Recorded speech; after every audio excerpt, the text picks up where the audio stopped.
start streaming and then it just like doesn't doesn't show. It's gonna be tough. And again, for TS, how do they bring this all together? What's the glue that holds the comp? Is it like let me try to fix the YouTube stream. I think it's on now. I'm not sure. I gotta say, if that was the plan after 369's performance in game 1, I don't mind it. Time for game number 2, though. Let's see if things change up here as JDG enter the blue side of the rift and look for revenge for game number 1. It's live now. Okay.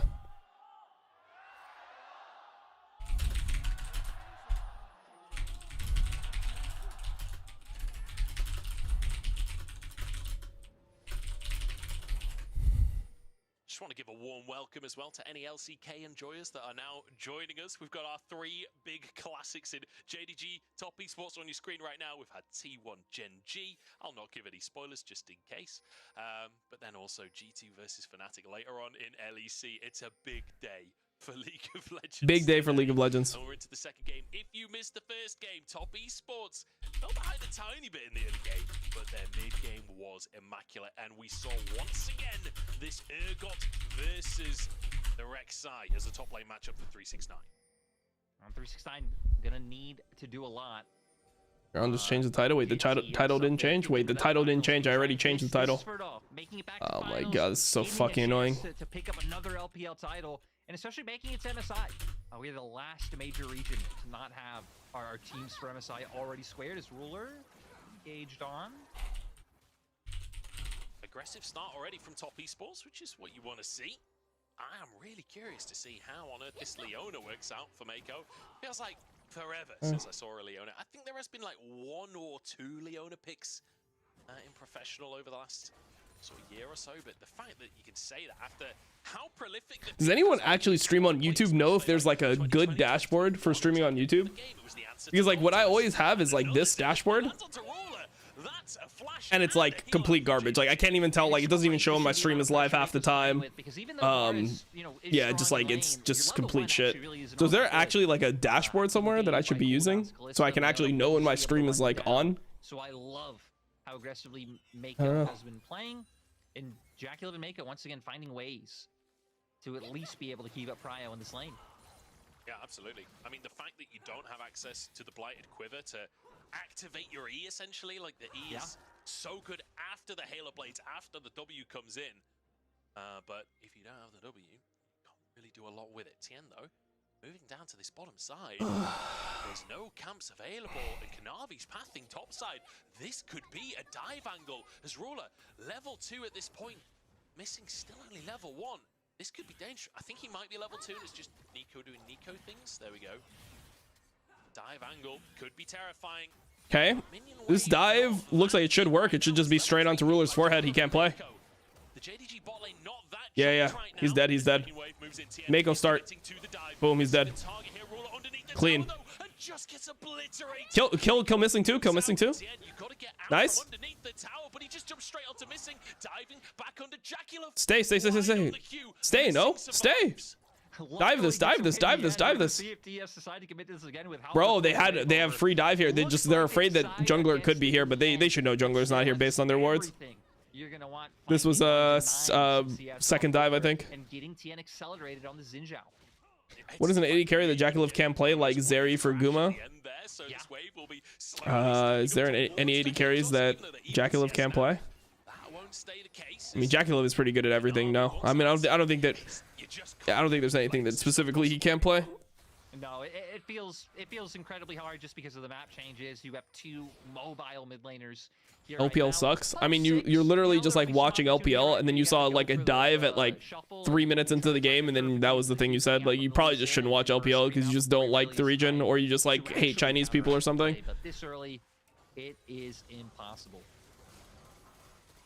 Nice grab there from 369. Big damage onto Flandre. Okay. Will be essentially kicked out of lane here. There's no way he can come back towards this minion. Yeah, I don't know, bro. 369 just has the Urgot on lock. Footwork gonna do so much to try and match the sustain that the Rek'Sai is gonna bring to that top lane. And right, even though JDG opened it up again after that game one, it could be like, hey, why would they do that? That caused them their loss. At the same time, they did draft against it much better, right? You have an Azir, you have a Varus, so you're playing a lot more from range, and it's not getting up close and personal where the Urgot does thrive. Urgot a 369 special? No, not really. I mean, he was like known for it way back in the day, but he just started picking it recently into like Rek'Sai. It's like one of his counter picks into Rek'Sai. Kanavi moving down to the bottom side, wants to influence some of these Like, fights. this hadn't been picked in like 5 years or something. Last time it was picked, it was by 369 though. Crab in favor of top esports. I mean, this is the reason why I think he wanted to be on the top esports instead of JDG. Just that when he plays on top esports, he can kind of play everything. Well, I think it'd be very Whereas, well, like when he's on JDG, he was pretty much perma weak side. Up against the Kalista Leona, they have Prion bot, they can move easily. But at the same time, you are also facing a Corki in mid, where Yagao will be able to bring a lot more impact early on. So it seems like maybe weighing their options before ultimately deciding to just head up towards that top side. Yeah, just taking a moment to decide, and instead goes up top, heads towards the Grubs as TN pulls the Drake out of the pit. So I don't think Urgot is actually a Rek'Sai counter though. It's like you can play it, but I mean, wouldn't say it's a counter at all. do too much. Yagao heavy trades in the mid lane, nice advantage over Cream, and that level 6 means that Cream really can't trade. Decided to not ult there.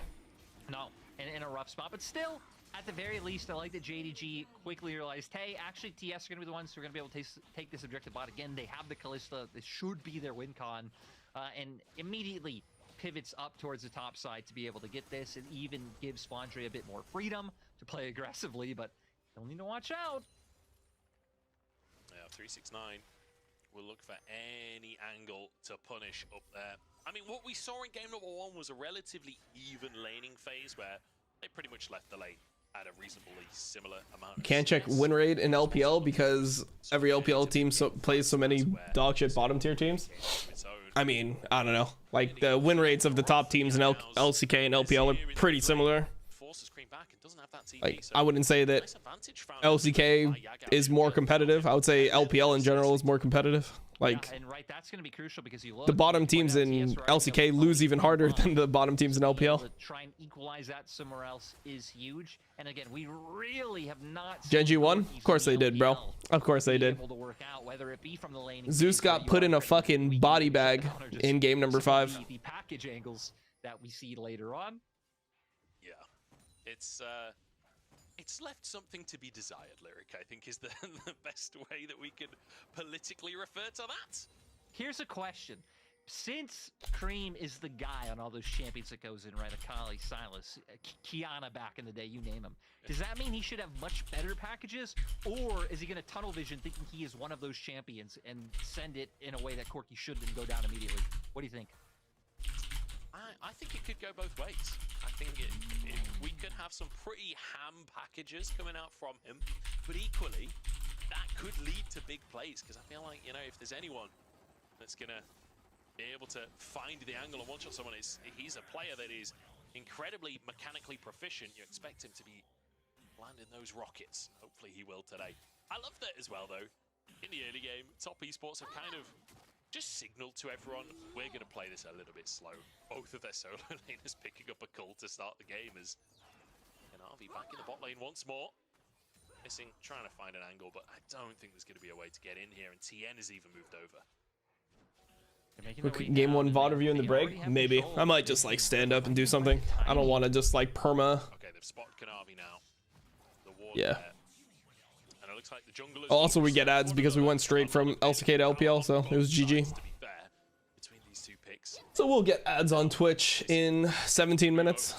Nothing I can do about it. Vision control for the side of JDG. TN Except maybe play them after a Drake fight or something. wants to try and contest. We could have a bit of a scrap, honestly, between the two teams. Remember, Mako, very hard to kill now that the Fates Call is online as well. Yeah, and you look at for TS's side especially, right? You have no camps up in your own side of the jungle, no neutral objectives, tangle barbs. Yet nothing going to come from this. So the only thing for TS to do or fight for on the map really was only that Scud. Ads, I think I'll play ads after second Drake. That's normally when there's like a Extended standoff between the teams. good good Valkyrie. Away from Yagao's ultimate. It'll be Good Valkyrie from Cream here. X-Drinker as well as his first item, so can withstand the lane a little bit better. And with that ultimate on cooldown, he can happily just walk up and clear the wave. We'll be able to withstand the lane better, but it does mean his power spike is going to be delayed even further, which is maybe another reason why TES have been fine taking this one slow. Not gonna lie, watching this feels slow compared to LCK finals. I think you just don't like LPL, man. I don't know what to tell you. You know it's something that TES are going to be playing. LCK finals had like really slow games. Will be, especially with how well 369 did. But you just like the region more. I mean, like this is literally like watch like the first game from Gen G T1. Like I don't know. I think this is like the same exact game state pretty much. Because it's LCK, it's better, right? They do have the Nico as well. Like that's one thing that really does shift. Barely fought at all. In the game where Nico is just so good in these early skirmishes if you can get that ultimate on. Bro, how Gen G plays slow as shit? Yeah, I don't know. I like how Gen G play. Like I don't mind that how like watching Gen G, but like it's so weird how people just have these insane biases. Opt into it in the end. It makes sense, right? The package being in play, you already have so much pressure coming out from top side with the. Oh, okay. Play onto Missing. Missing has flash here. Should be fine, actually. Okay, they get both sums for package here. Nice for top esports. Thing is that they use package, so they won't have it synced with the Drake that's spawning right now. Or, I mean, they'll have it synced with the next Drake, but they just won't have package for this Drake. I don't know if it could though, because right, the package is going to disappear no matter what. I got lit up. So at that point, it's like, well, we've I mean, people just like. I mean, LPL is just is by far the most annoying to watch because all the LCK chatters just come and complain about it. As compared to if he had just actually wasted an ult that, you know, maybe T1 literally had 2 kills last map. Wait, did they really? No, they didn't. That's true. They only have 2 kills in the last map. That massive cranium. I honestly don't know how you can must be so heavy. Don't worry. Wait. You know, it's over the years, it's trimmed down a lot. The last game was 2-14 in a 45-minute game. Actively wanting to fight this again. There's no package this time. Kanavi. Okay. Kick onto 2 as Kanavi keeps himself. Kanavi kicks. Tien has to ult here. He should have ulted earlier, I think. Okay, Flandre onto Tien. Doesn't kill though. 369 has no TP. Top esports has to leave. They got away with murder here though, playing without their own TP. Yeah, so see what 369 gets topside. Hey, it's fine. They've committed 5 members here. They get the objective. Now it's about getting some plates on the 369, which he looks like he should be able to do. But at the same time, it means JDG have shut down the super early Drake threat that the Kalista does normally provide. Not too much gain from 369. Just doesn't have that maxed out W yet. That's where the tower taking potential of Urgot really is just horrific to witness when you can toggle the W on and off. But still, a plate gathered, and both of those kills very close to popping. We're getting to the point where first-time completions are going to start coming through across the top esports lineup, and I feel like that is. I was going to say that's where maybe they start to do things, but honestly, with the Corki, maybe they wait for another item. Right, and that's why it's going to be interesting to see how they decide to pilot this and why it was a bit interesting to see them put this here as 3 gank towards mid. It's onto a wreck side. Can you actually finish this kill? The flash into the tunnel seems not, and at least you're getting a flash out from him. Still an advantage taken. I love the pathing down towards spot. You could see Dracula going to be able to start pushing up this wave now. We've already seen there's nothing you have to be afraid of when Missing comes running at you by himself. Is going to be able to dissuade the red buff, though, with the knowledge that Kanavi's close in the wings. Why did Pays get finals MVP? Wait, no way. He did? Across the board from top esports, and honestly, a very, very quiet start to our third over Chovy. Sorry, here. Chovy was putting up like it's kind of 11 kills.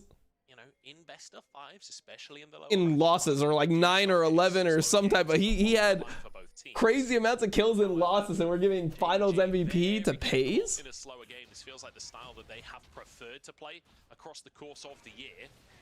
He's starting this Herald off.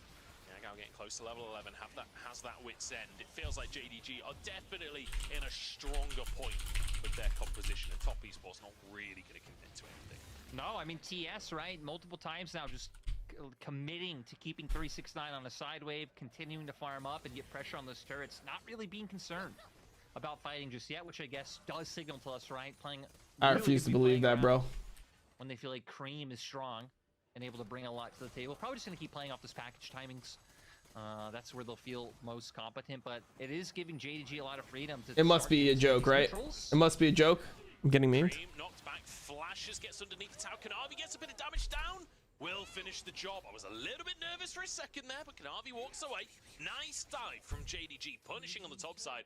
That'll open up. Wait, does anyone have a clip of him getting Finals MVP? By the way, this kill actually changes things. Looks like Flandre did just willingly. They're gonna be able to push 2 here. I think they just go for tier 2. They're gonna get tier 2. Do a lot of damage on top side. Yeah. They might just be able to finish a tier 2 here. Missing. They can, bro. They could hit this, bro. They could whack this. They're afraid of package TP, I think, from Cream. Actually, his package wouldn't even be up by now. Big from 369. This is such a good timing, by the way. This is such a good timing. 1 minute 40 seconds before Drake. He ends up getting Ruler's Flash. Gives them big advantage for the Drake fight. But I mean, JDG can give this Drake anyway. We've seen JDG commit Flandre to the play, which gives 369 these windows where he pushed out the lane, has Prio. Finally seeing him find some influence on the map just by showing mid. I think we're gonna have to see a bit more of that. Him starting to get involved with these fights. What a surprising second game. When I saw Varus and Kalista locked in, I saw Nico versus Leona. I saw the Urgot top again. I saw Lee Sin versus Xin Zhao. You see the JDG versus the top esports. Yeah. And why is 369 on TES? He wasn't there back then. But you know what? What I forgot to He was. He was there back then. These damn mid laners ruining my LPL. I gotta say, Bunch, it's a complaint I see a lot online, but you know, we don't really, this matchup really doesn't exist here. We never, I need to, okay, I was ready for missing the Chovy or Key. I mean, I think you can only give Finals MVP to Chovy. I don't think you can give it to anyone else, bro. How do you make the argument for anyone else? He was literally the main character of like every single game. Over these brushes with their control wards. But at the same time, look at where JDG is on the map. Flandre's already pushed out top. You had Kanavi leaning with the Gal bot side. It's giving them a lot of avenues to actually be the ones who can more up front, walk into River, and really control that Drake. Does feel like Drake control right now, or at least River control in favor of JDG as they're trying to bully top esports away, but that control ward. Keen is Finals MVP? Vision gained as Mako moves over to the team as well. 369. I'm watching different series, bro. Chovy's playing what, bro? Chovy's playing Heroes of the Storm? How is Chovy not Finals MVP, man? Just how, bro? How? On the top side, but 369 is there. I don't think there's a way that they can push for more. I'm not sure Yagao needed to TP there. I feel like Flandre could have just took the tower by himself. Yeah, again, maybe reading that 369 would have gotten there a bit sooner and thinking they need the extra man or hoping to push a bit more, but I feel like that would have been overzealous, you know, at the best of times. But for JDG, I think it makes sense, right? You know Cream was picking up that package. You're like, hey, again, it's only the third Drake of the game. We both have one apiece. 369, though. Two-man play onto the Urgot. Can they bring down the Crab Man? Doesn't look like it right now. As Kanavi gets a flash kick. Maybe they can after all. Yagao the target, but 369 can do nothing as JDG make the play to the big play. Top side, but Top esports can't react to this. Feels like Top esports is kind of getting ran around in the map a bit. They did get the Drake, but it was a good answer play from JDG. All right, so with what they're able to do, I love it now. Game is going to slow down here because the Drakes don't matter. I mean, it's going to just continue being a slow game. Now you're probably going to see a Gal lane bot. I mean, the thing is, it depends on if they respect Top esports to pull the trigger and force Baron. Like, they could pull the trigger and just insta-force Baron at 20 minutes. And then there would be a small window where if Yagao is bot, maybe it could be punished. But I think that the damage on Top esports is too low. Terrible TP comes through from 369.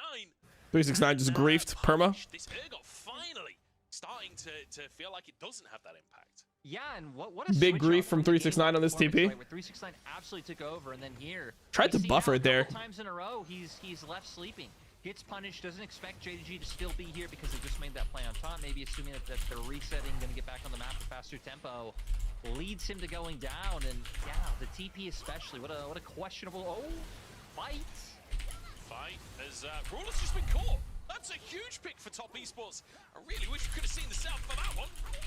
As that's just a massive opportunity now, or is it Yagao's having no? Okay. 369 gets pushed under the turret. Goes down as well. Two come through for JDG. What is happening with missing there, bro? What happened to the missing clone? And they will walk away. Somehow, JDG win the fight.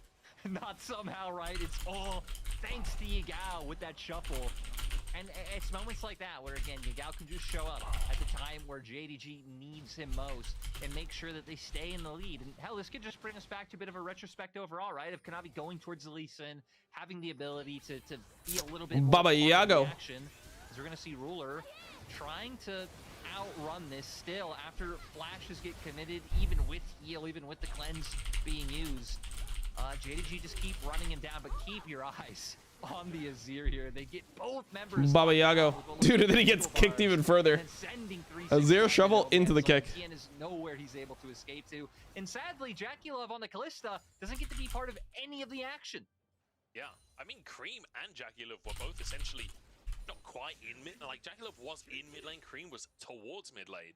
Like, neither of them even close to the play. So, bit of miscommunication, which honestly is not something that we've said a lot about top esports this year. 369 and TN being way too aggressive. And Kanavi has been having such a good game. Yagao with a massive ultimate. Like, this feels like the game for JDG if there's going to be one in the series. This feels like the moment where they start to put their own foot down and start to have an impact. I mean, just like, look where we're at in terms of items, right? Especially for the Corki, only sitting on the Mirror Mana and the Hex Drinker, no Malignancy yet. You're so far away from dealing damage. Mako's been found. The Fate's call comes through from JackeyLove. Kanavi wants to punish. Won't be able to find his Q. Would have been really hype if he did find it. I wonder if he would have actually followed it through. No, like Kanavi, I feel like he probably would have. Given his life, this turret should go down. Esports trying their best to defend this one. Solar Flare goes wide from May. Okay. Now TN's call on the bottom side of the play. Top Esports blast cone out safety, but they potentially get Cream's flash here. Oh, has Valk back up. But still, the tier 1 taken, and JDG now can move towards a tier 2 once again. They've got a lot of damage between these characters. They've got 3 grubs to work with as well. The tier 2, not something that JackeyLove can realistically defend by himself. Cream moves over for the wave clear, but it's too little too late. And it's JDG outmaneuvering top esports on the map. And this is the JDG that people wanted to see coming into playoffs. Great to finally see it online, pulling them apart again. A few missed skill shots there on both sides, leading to no fight being able to come through. But again, I mean, look at Yagao now. 2 items, just picking up the Seekers too, so we're gonna have a bit more survivability in there. And I really feel what's going on in Yamato stream? Outpace. What is going on in Yamato stream? TS are putting out on the map at this time. Next straight coming up in 2 seconds time. A couple of resets coming through from the side of JDG as they try and get their side lanes in order. Reset from Cream as well. I don't know what's going on Yamato stream, man. Package available. This feels like this has to be the moment for top esports. Yeah, they need to go for it. They're already having the TP come in from Cream. We'll see if JDG even opt into contesting this, because again, it would be sole point for TES, but it wouldn't be end of the world. This package has to be huge, and it's not. He just uses it defensively. Package ends up being like nothing here. So JDG actually getting... Oh, and 369 just failed to Z. He's forced a flash. I mean, they give this Drake. I think JDG should start Baron off this. I think they should just run straight at Baron.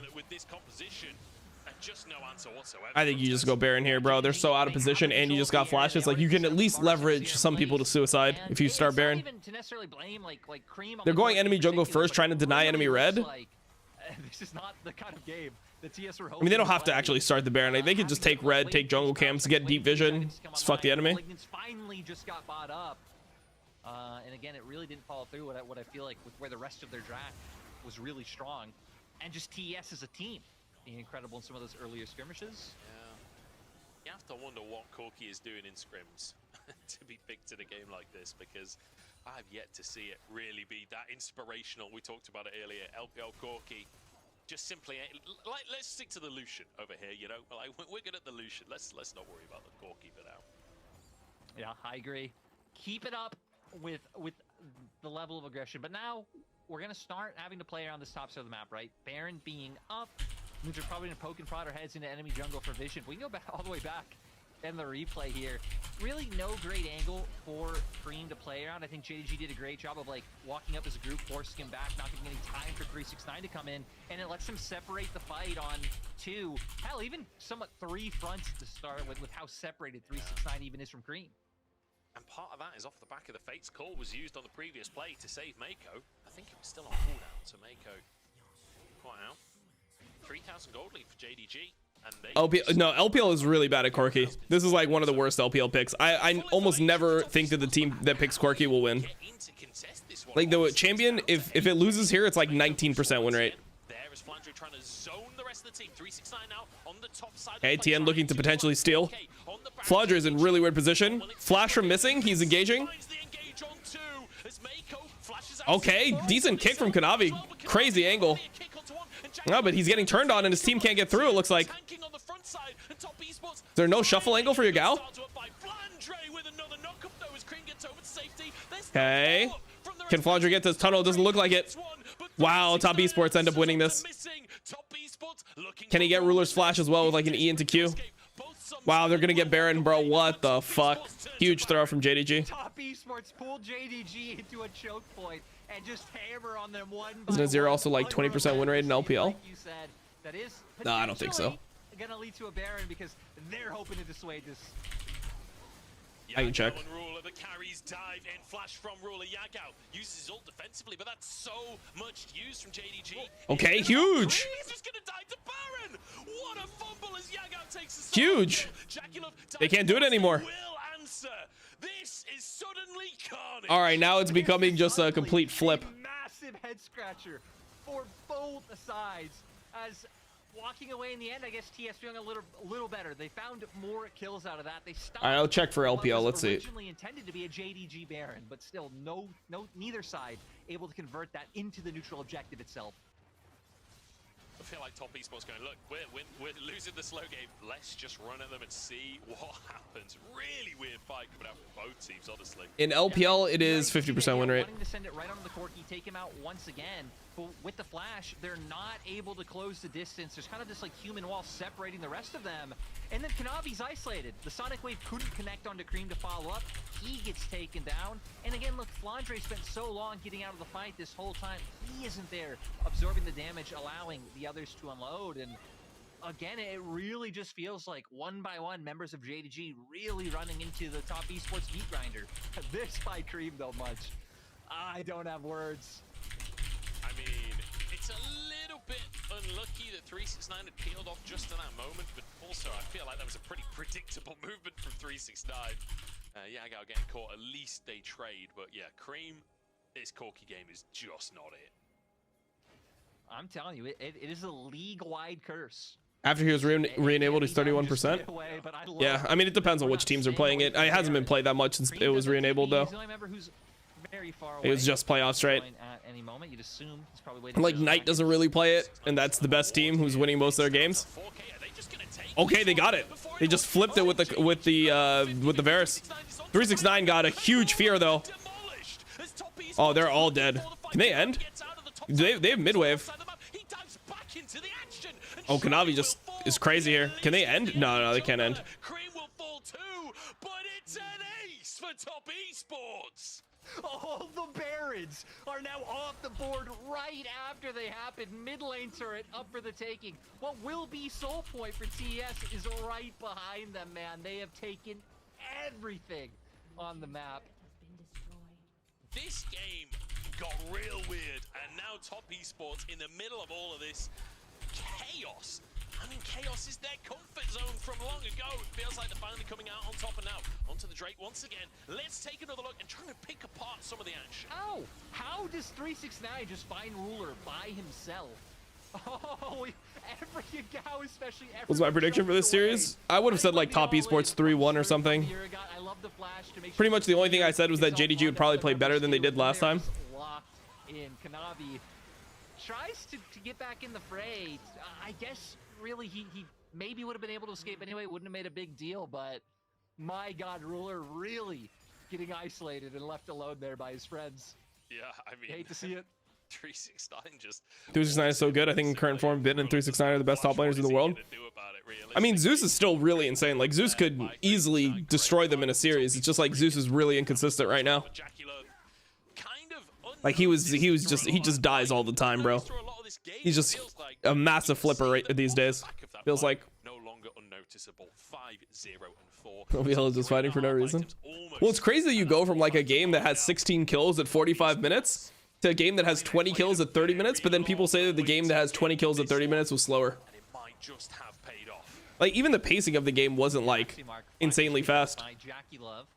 I think that there's just like tension in LCK. There's a lot of tension in LCK because it's like the package is picked up for Drake every time. You can get like banger fights, you know? Kind of been, on the lowdown in this game. This game, the fights.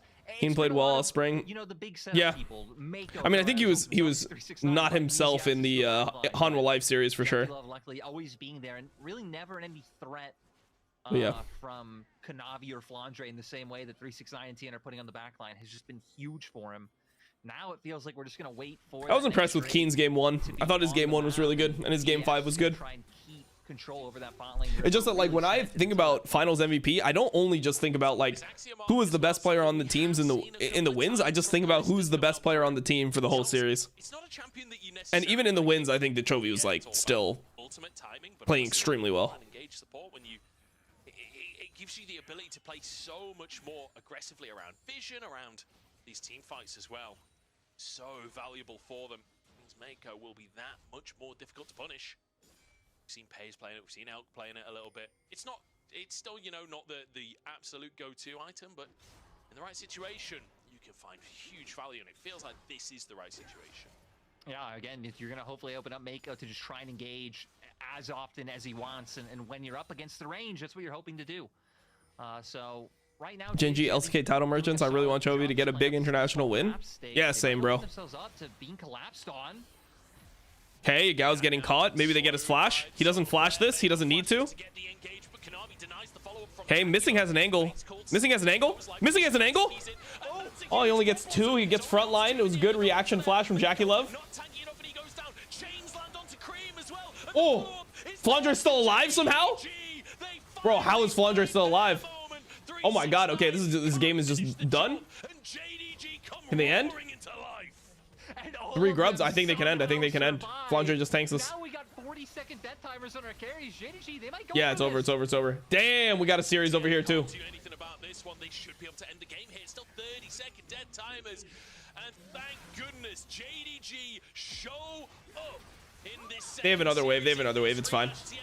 Damn, bro, what the fuck? Arriving, Missing will fall, but he's happy to sacrifice himself and get a game on the board. They will not repeat the last matchup. They put themselves even in the series. It's so nice to see them able to bring it back in the very end. That game, I mean, Chaos really was the name of the game. I shoot it perfectly in the cast, like so back and forth, but it's nice to see JDG able to keep up, right? Had some moments where they outplayed TS, and overall the individual performances were much better this time. Yeah, just the map play change was the most significant thing to me from JDG. Like, it feels like they had way much more control, and part of that is down to the draft, part of that I think down to this Corki pick in specific, but really, really nice stuff coming out from JDG, answering a lot of the strength that top esports have been bringing to the table. All right, I'm going to be a human. I'm gonna go be a human for a bit. I will be back before next game. We got a 1-1 series right here. Let's fucking go. Because it was a weird old game. We'll be back with game number 3 right after this.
All right, I'm ordering food for everyone. I had to ditch, boys. I had to ditch for a little bit.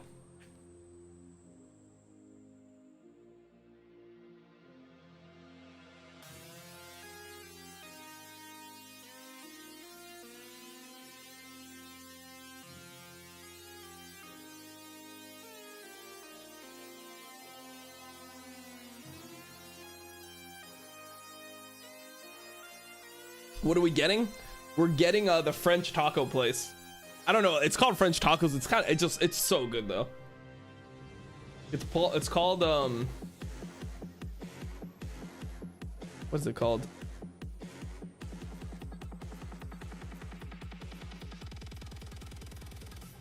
Well, let me find the name.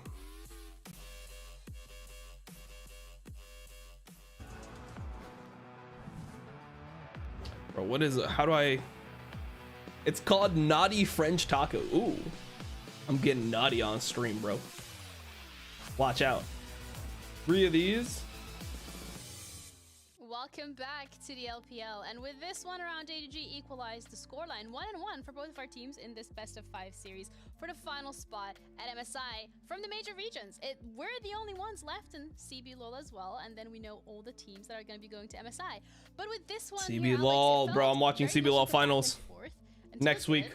And then the game just slipped between their fingers. I think for a while we were kind of thinking, oh, the team fights are going top esports way. Are we here for another 3-0? Isn't it a war crime? I don't know. They're pretty good. I just saw it one time and I was like, oh, let's try this. And it's been pretty good. Yeah. But things turn around in one really big team fight, which we'd love to show the clip of because it shows how. Can't believe I'm feeling annoyed after Gen G 1, probably because I'm because the rampant T1 fans on social media are already twisting narratives in their favor. It is what it is, bro. Just accept it, man. Gen G 1. They played better on the day. That's a great graphics layer. They were just really good. In the LPL is that if your teammate is picked off, you throw your body at the enemy team to make sure that the follow-up isn't there. Now, what we see here is Yagao in the bot lane. A little bit caught out here. The Leona ult's been used, and if we just play, bro, KC fans, man, this guy is just ultra KC. Pause again right now. Pause it right Sockin' carrier fan. Nice, bro. Says, nope, you are not getting my mid lane. I look at these tweets, bro. Kick some of the follow-up. By going right Keen just gapped Zeus 4 games and solo win last game, but yeah, Chovy get robbed. If Chovy get MVP in this finals, it would be a shame. Please start watching the games. Bro, it's actually so insane. You know what's funny is this guy's like a Kadril fan, but a Kadril literally just thinks Chovy got robbed as well, so it's like like everyone who actually watches the games thinks that Chovy is the better player. Then you just see this fucking piece of shit every time I tweet. He's just up in my fucking replies. Perma. Oh my god, this guy literally lives on Twitter. In an hour, he's tweeted 70 times. Oh, nice. He just lives on Twitter and in my head rent-free. These two teams playing this particular split, where actually for once saw JDG being proactive in terms of pulling the teleports and pulling top esports thin on the map. They do see that TN has to cross through mid lane. They understand that this is a 4 versus 5. So if Kanata creates a space, like Alex mentioned, then there is the chance. Are there any players, this is after game 2, are there any players that you're impressed with the series? Owner has mainly stepped up, but they've been pretty impressive outside of bot lane IMO. Remember, this is after the Poppy Draven game. This is after the Lucian Nami game where they were getting mogged by Pays and Pays and Lehens. Zeus into game 1 and 2, whereas Carrier carried game 3 and put a really good Lucian. How are you watching the games? And I'm like, probably because you lack the game knowledge to understand lack the game understanding of where the conditions for the success are coming from. T1 fucked up lane so hard that without Owner solo killing Canyon and bailing out bot, they would be down 20-30 CS and be getting outskilled. I think you are just blind, because what you have said doesn't take away from the fact that Guma's Lucian played really good on every skirmish. It's like, yes, it literally does, because you don't get to play the skirmishes unless somebody comes and bails out your lane. If you're Giga losing and your jungler is getting fucked, then the game is just over. Bro, I don't know how Flandre lived that, but he'll take it, bro. Jesus. Cloud's factor, when he needs to be the difference maker, he does it for his team. I bet whoever says that is bronze in solo queue.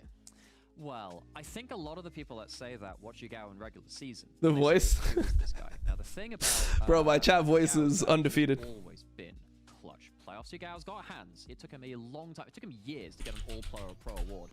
And then when it gets to towards the high pressure matches, you understand why players want to play with this guy.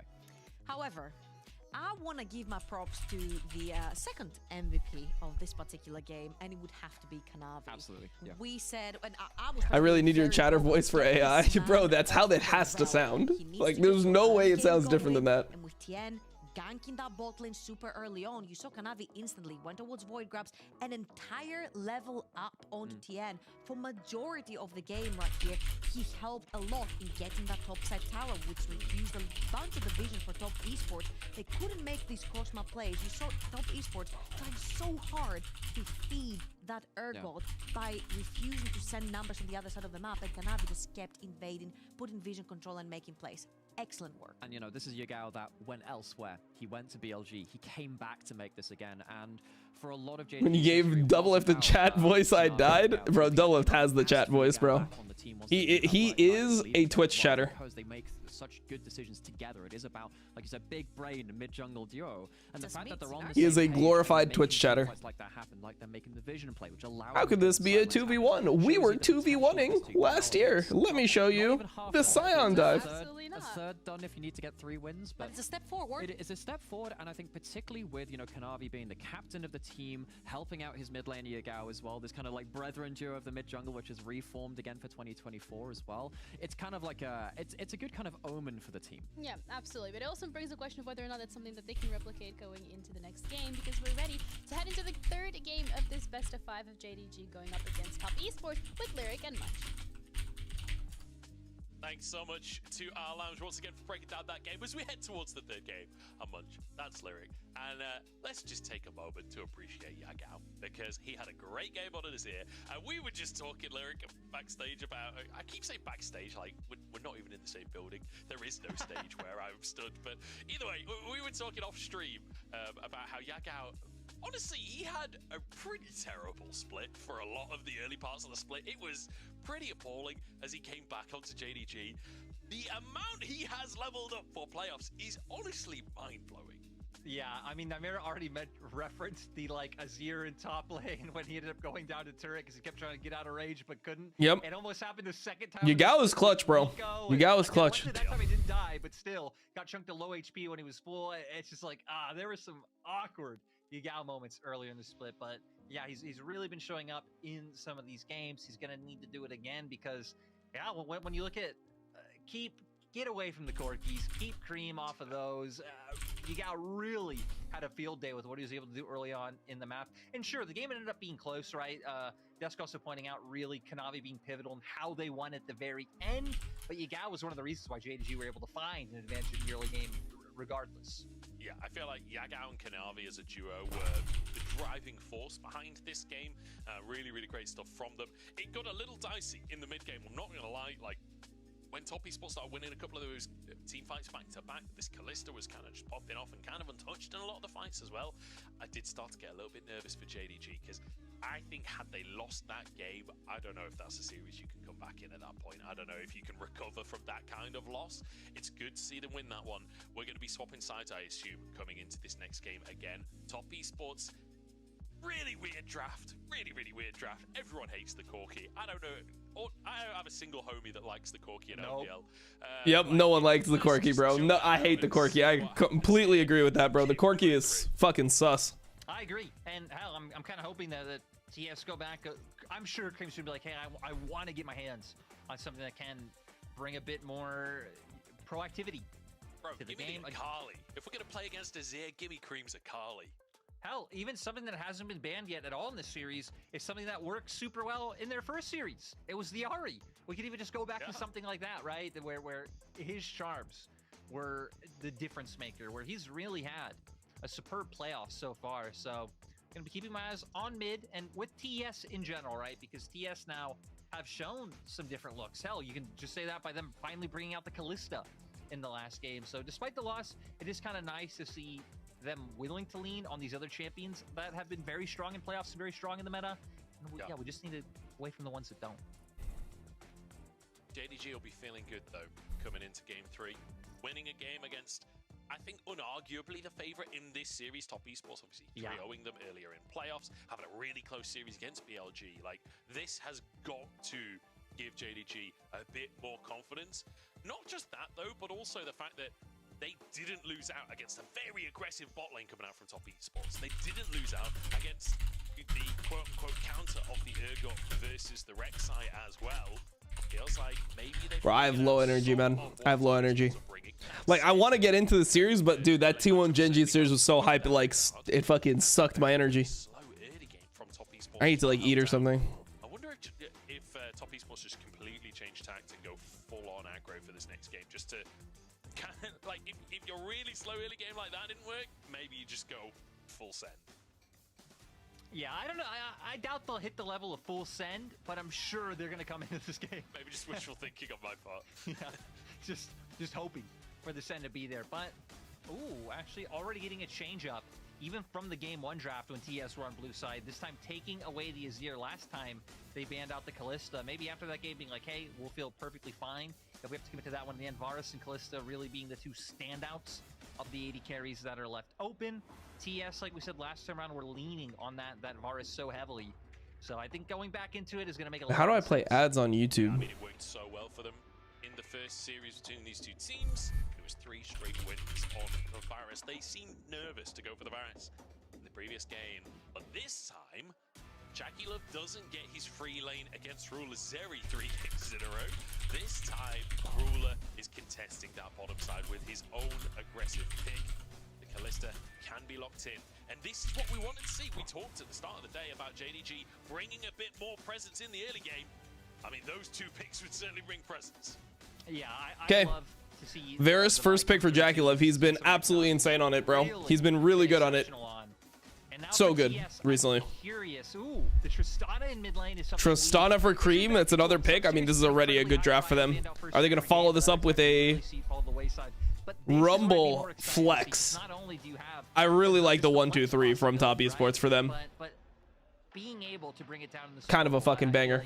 Is a huge option that is available to them if Flandre gets his hands on. Okay, Yagao on his Talia, but Tristana is considered counter to Talia, not because of the laning, but because once you get into the mid game, the Tristana can just perma play on side lane and Talia can like get stuck under turret. I don't know, we'll have to wait and see. Yagao goes to the Talia. Ari just left by the wayside, and like you say, it kind of surprises me after how high priority Ari was in previous series, obviously NIP series especially, that Ari's such high priority as well. Rookie and Knight, especially the 2 players that you really think of for that. But Cream going for the Tristana. Do we get a Nico ban? Really only not Yagao, right? He's really the only one that has. Do we get a Nico ban for top esports? Yeah, that's true. That's true. But I'm down with a Nico ban, but maybe you ban Renata because it is missing. But I feel like you wouldn't care that much about Renata. I would ban Nico. The MO for top esports so far, and I like that Viego ban in that context, right? Because you have a lot of ability to finish that first target and set up those resets. Yeah, just a lot of damage available in general. I wonder if TFC is going to ban out any of the other aggressive support pairings, things like the Nico. All right. Up if they wanted to go towards the Kalista Nico and really should be give missing an easy time. Probably a Nico pick here. They take away the Rex because I think Nico can kind of just lane into anything. No. It puts a question mark for me where yeah, there it is. Goes, but it does look like they're thinking about that aggressive 2v2 lane down a bot.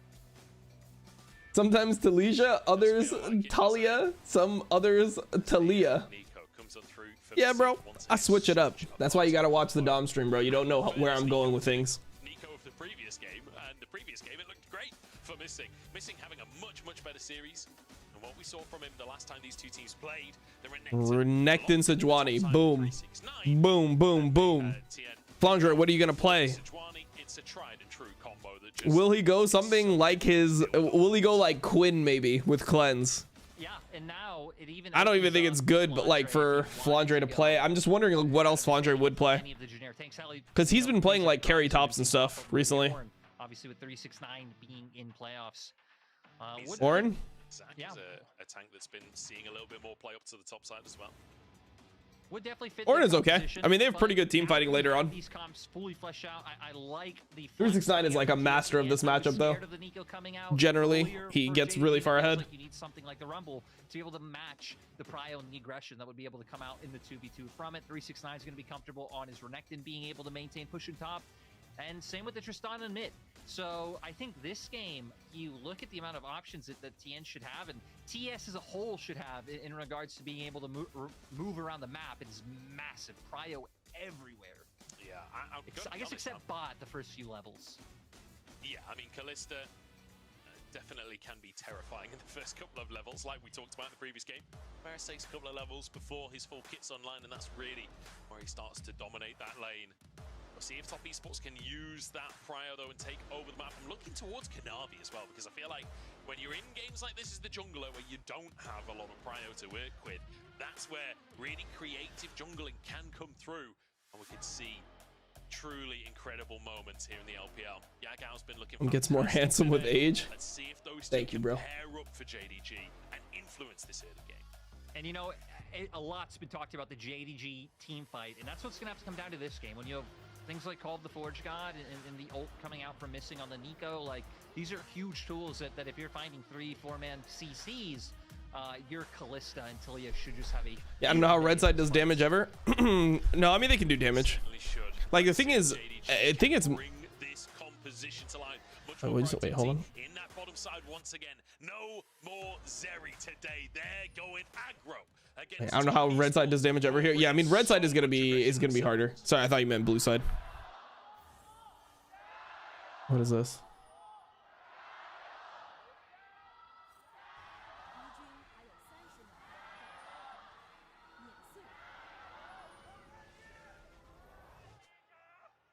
Bro, what's happening in my YouTube live? Did my YouTube live crash? No way, right? Lyric that Yagao gets his MVP in the No, it's fine. first game win for JDG in this series. We talked already about him defeating Creeb in spring playoffs last year, knocking OMG into 4th place, moving on in the bracket. When he was on BLG, he returns. Wait, did people on YouTube when it matters the most, when they're in the lower bracket, he steps up to the get an ad right now? Sorry, I'm trying to figure out something. If you're on YouTube right now, can you tell me in the chat if you got an ad? By his walls, and he's on that Talia once again. Yeah, had a great early game in that game one. I'm trying to figure out my YouTube situation. Sorry. How he was using the Weaver's wall, but this could be Kareem's. That's happening with your YouTube live. Okay, okay. Because my thing was like bugged. Yes, you got an ad? Okay, okay. I won't do that again. I won't do that again. I just now know how to play ads on YouTube. Nice. So I'll just play them in between games like I do on Twitch. Back to the bot lane, which feels fitting, feels like. But yeah, I literally streamed like I streamed a full month on YouTube, and I made 1/10 of the money I made on Twitch because I wasn't inserting any ads. 369 rejoining Top Esports. No, but you have YouTube Premium. Okay, if you have YouTube Premium though, it's still fine. Like it's like I get credit. So has joined Top Esports nice. this year, trying to build YouTube simple. I mean, YouTube like live streaming is kind of scuffed, but we're getting it to work. Many people were particularly expecting from him, but now a change of scene, and so far so good. He's made it to top 3. Can he make it to finals on his new team against such a prolific organization as well? I think, you know, would be completely deserved. I think there's a strong argument for Jackie and Mako being the best 2v2 over the split holistically. I think there's no argument about BLG playing around. Fuck, did I grief? Working with their jungle incredibly well, and obviously Elkanon are insane, but I think I didn't grief. I think we're fine. Really being the bot lane in contention, hell, missing and my YouTube Premium with VPN and shit. YouTube Premium is so good. I have it myself. Their story and how they were pushing JDG. YouTube Premium is insane. Bro, okay, wait, this is not what's supposed to be happening in this matchup. Do it as consistently this split, though, with Ruler now going towards the Calista. Like you said, Zeris are out the window. This is the time. It certainly is. It feels like this is inevitably just going to be so fun to watch when this starts to kick off on the bottom side. Mako on the Rumble as well. Like, it's just sheer aggression. But only when you find those angles. Level 3 pretty big for both bottom lanes. TN is in the bottom side of the map, but so is Kanavi. So potential for a little tussle over the Scuttle Crab here as TN uses that Scry's Bloom. Kanavi spots him. They both move towards the mid lane here. As I don't think this will turn into a scrap, to be honest, as TN realizes, you know, Creep being pushed in here. Not a whole lot they could do in terms of contesting there. But in the meantime, JDG win this game? No, I mean, I think Top Esports win this game. Based on my understanding of Top Esports, I think they would win this game. Yeah, with how they play. I think coming out somewhat happy. You did have to use a heal for missing, but also thanks to that, Ruler has an extra potion over JackeyLove, and you know those small differences actually really come into play the longer this lane goes on, especially now when you're looking at things like JackeyLove having no mana, those trades getting a bit harder. I have to do something, man. We're gonna have to keep our eyes on that. My bad. Now it actually looks like It's hard for me to focus because I'm like doing 4 things at the same time. It's having to talk to people. Gotta handle business, brothers. All right. Now we can focus. Oh, maybe he did. Maybe he shouted hi from the river. And nice from Yagao. I mean, Yagao's best champion, I think, is Talia. So, you know, last year, Kanavi spending a lot of time towards that top side with 369. They, I'm sure, became good buddies over their time across the course of that last year. Remember, these guys winning MSI together last 369 year. can force Flandre TP here. Over who gets to go to MSI. 369 getting a bit of damage down on top. He's not gonna flash W. Oh, he had no W. 369 had no W. That's why. No, not able to. All right, was it? Yep. So 369 only going to be set up in a better position. And right, this is a lane you don't even have to care about much. You're just hating. 369 will be fine on his own. Generate a bit of pressure. Opens up for you to turn on these scrubs a lot more easily. And then 369. Dom was such a good pro. He lets enemy support steal his blue on cooldown. Bro, I have it one time. Fuck off. Nice little trade there. It was in a Scion dive. Just kidding. It was in a lane swap. Just kidding. They're the same. Okay. 20 stacks through. Cream is actually getting bullied in this lane. This is not how the lane is supposed to go. Generally, you have complete agency as Tristana, but I will say that normally Tristana players take fleet to like guarantee they can always play the matchup. Whereas in this situation, Cream took lethal tempo for later on. So Cream took more of a scaling rune, and that's maybe why he's losing lane. Yeah, nice spy JDG. Send missing mid. Make sure Yagao gets the easy reset to go for the back. And now you would assume they're probably going to start angling and looking towards this Drake. Red buff will be up for Kanavi soon, so you know he'll want to make his way back up. Brand got nerfed? Yeah, it got nerfed. That's why people don't play it anymore, because Brand got nerfed. The problem there is Romu owns you. Yeah, he kind of does. He'll be able to push. He can potentially lean down and play in that fog of war. Renekton doesn't suck late game. It's not 2010. Yeah, people. It's such a bad narrative that Renekton sucks late game. I mean, Renekton used to suck late game, and then they buffed his scaling. Like his ult scaled super well, and especially like tank Renekton sucked late game. That's what people have to understand. When you go damage Renekton, which is what's popular right now, and you have Eclipse and you know like, oh my god, wait, what's Cream doing? Cream is in feeding. He's fine. But yeah, if you have Eclipse and you have Black Cleaver, Sterax, like the whole thing, if you have a full AD build, you flash, you W, you one-shot somebody late game. Oh, kind of clean from Tien. They're scrapping it out mid lane, man. God damn. They're scrapping it out mid lane. But I bet Cream wishes he took fleet instead of lethal tempo this game. Yeah, I think not a great angle there, but they were hoping to find the turn because Kanavi's still not 6.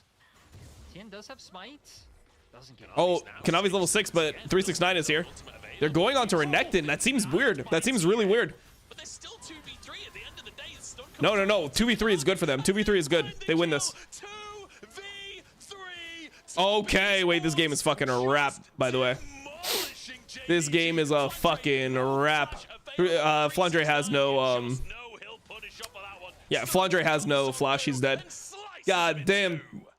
That's why you go Renekton Sejuani right there.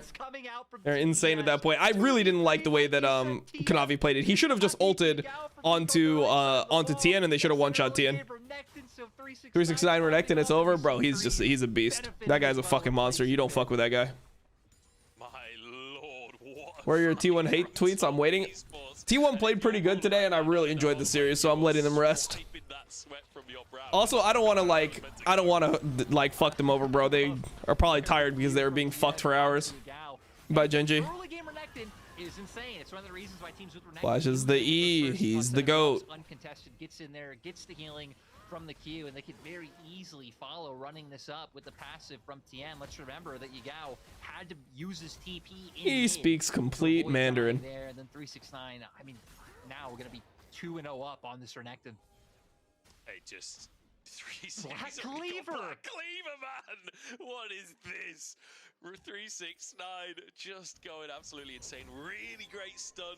Like, set up by 369. Tien sets it up then onto Kanavi so that 369 can flash forward, finish that kill, dodges the knockback. I mean, it was just played immaculately, and now set off to the races. I mean, they could kind of just abandon 369 at this point. Tien can just play for the bot side.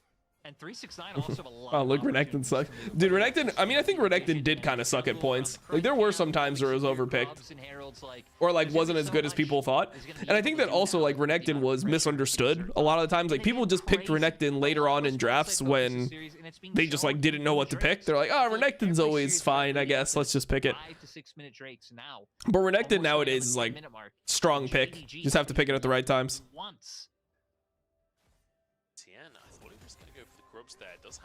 You essentially have to pick it at times where like the counters to it are just out. This is like, let's see how easy this is. Clean, bro, clean. We're playing right here. Not a bead of sweat on anyone's brow there. I mean, just having first completed item this early, right, is too much to be able to deal with Flandre looking like paper. So JDG in response finally do pick up a Drake for themselves, and even looks like they want to stop Tien from going for these scrubs. With this health bar, I don't think you should be able to get more than one at best, probably. You are really behind. I'm just on YouTube. I could go on Twitch, I guess. Be more ahead, but fuck it. But well, I mean, with this much presence from JDG, surely there's no way he moves back in for anything here. So we'll just be 4-2 on the grubs once again. That seems like a theme that's starting to build over the course of this series. But just take a second and look at the goal difference right now, because it is 2,500 in favor of top esports, and 369 is not walking to the top lane right now, my friend. He is headed to that bottom side. You see, Flandre has swapped Tom down. Ruler and Missing swap top side. 369 is not giving Flandre a second to breathe if he can help it. No, and this is where, I mean, we're really going to have to see JDG cross-map the hell out of this. Like, anywhere 369 is, will be a losing fight for JDG. So I expect to see Kanavi especially link up against JackeyLove and Mako quite a bit. Again, we're going to see if he ever gets a moment to try to link up too, but that should be really hard up against Tristana with how quickly Cream can just clear those waves. This feels like it's going to be an incredibly difficult next few minutes for JDG. Now, one thing I will say, you know, you've got an Ornn on the top side, you've got a Talia in the mid lane. You do scale decently well in the mid game. Okay, get the flash from Talia here. Big. From Tien. Nice flash from Yagao, keeps himself safe. Is Yamato sleeping? Come on, bro. You can't be sleeping during a time like this. You know Gilius went to sleep too? My boy Gilius, I went into his room. I was gonna like ask him if he wanted to like order food because we're gonna be streaming all day, right? He's like, nah, man, I can't do it. LCK 5-game banger at 8 a.m. He's just going to bed after. That's crazy to me, man. If an equalizer's dropped on you, that's so crazy. 369 finds an angle. Like, there's so many things. For me, man, is like the last day that I'm streaming hard, and then next time I'm gonna be streaming a lot is MSI. JDG moving down towards this bot lane tower, but I really don't know. With Tien in the area, 369 being as strong as he is, I'm not sure that this is really the dive angle that they want it to be. Now Missing slowed as well, gets knocked up. Okay, they're going to JackeyLove. Oh, horrible flash. Bro, no one can flash Ornn, man. I've noticed this. And even if he flashes the Ornn, he's still fucking dead. Like, maybe in some crazy world you get trade on Yagao, but no one can flash Ornn for some reason, man. That shit is impossible. Apparently. Mako and Tien, but it seems like at the end of the day, I'm just going to send 369 top and decide to cover this lane and make sure no more plates go down to the Talia. JackeyLove, bit of a unceremonious catch out there for the fact that he flashes as well and still goes down. I will say that ult combo coming out from Ornn and Talia, very good at burning a flash and then punishing that lack of flash immediately with the Weaver's Wall. Missing has been caught out, slowed down here, trying to stack up that. Ruler has ult. They shouldn't commit to this. They should be fighting around Renekton, if anything, man. Like, even though they feel like they're winning hard, they're not really winning on this side. The person that is giga ahead is the Renekton. Renekton still hasn't got to like do a insane base yet, because he just had to TP top when JackeyLove got caught. We'll be up in 30 seconds. We should assume that one should be JDG. Take a peek at Yamato stream, bro. I literally saw live Yamato reaction in real life when he had his door ran out of batteries. He's not refilled since he Can't believe that's a real sentence. When his door ran out of batteries. I mean, not it anyway, but even if you dodge that knockup, the Weaver's Wall still stops. You're just there, exactly. He's just dead, right? The flash should have been It's better, what it always but at is, the bro. same time, he is just dead. It's good for his Sees brand. Arnold, panics, presses the flash key, and does ultimately go down. Now Herald up, so again, this should be top esports. We'll see how pressured JDG feel to fight this. Bro, I want to get through this series, and hopefully there's enough time that I can like take down the stream and take a shower and stuff and Dragon's coming up soon. feel like a human for a little bit before we go into LEC. If we go straight, man, it's crazy. That's on cooldown for top esports. I think the equalizer will be up just shortly after the Drake, so if it's not an immediate take, They're all the same. I mean, top esports will be in prime position. Hey, hold on, I gotta help them with the food. They're trying to figure out whose is whose. Terrifying combo of abilities, like with the Sejuani ultimate as well as the Barris ultimate, to lock people in place with an equalizer underneath everyone. Like, even with, like you said, the kind of non-committal fighting from top esports is incredibly potent. Yeah, the one thing they have to fear is JackeyLove has no flash, so right, Kanavi can just full send it on him. If someone else like Missing can also find an angle, JackeyLove might just go down before he has a chance to play. Once 369 gets involved, it really should be hard for anyone other than Kanavi to find access to the backline. Looks like top esports not going to actually commit for a fight. Oh, the Weaver's Wall denies the Herald. Nicely done there by Yagao. And in fact, JDG not only get themselves the Drake, but the Weaver's Wall stops the trade in mid lane. Yeah, no trade, no fight able to come through, nothing. Despite, again, what a strong position they're in with a 3K gold lead. So a bit behind on the times for TS with 369. Huge. 369. Your gal was crying, bro.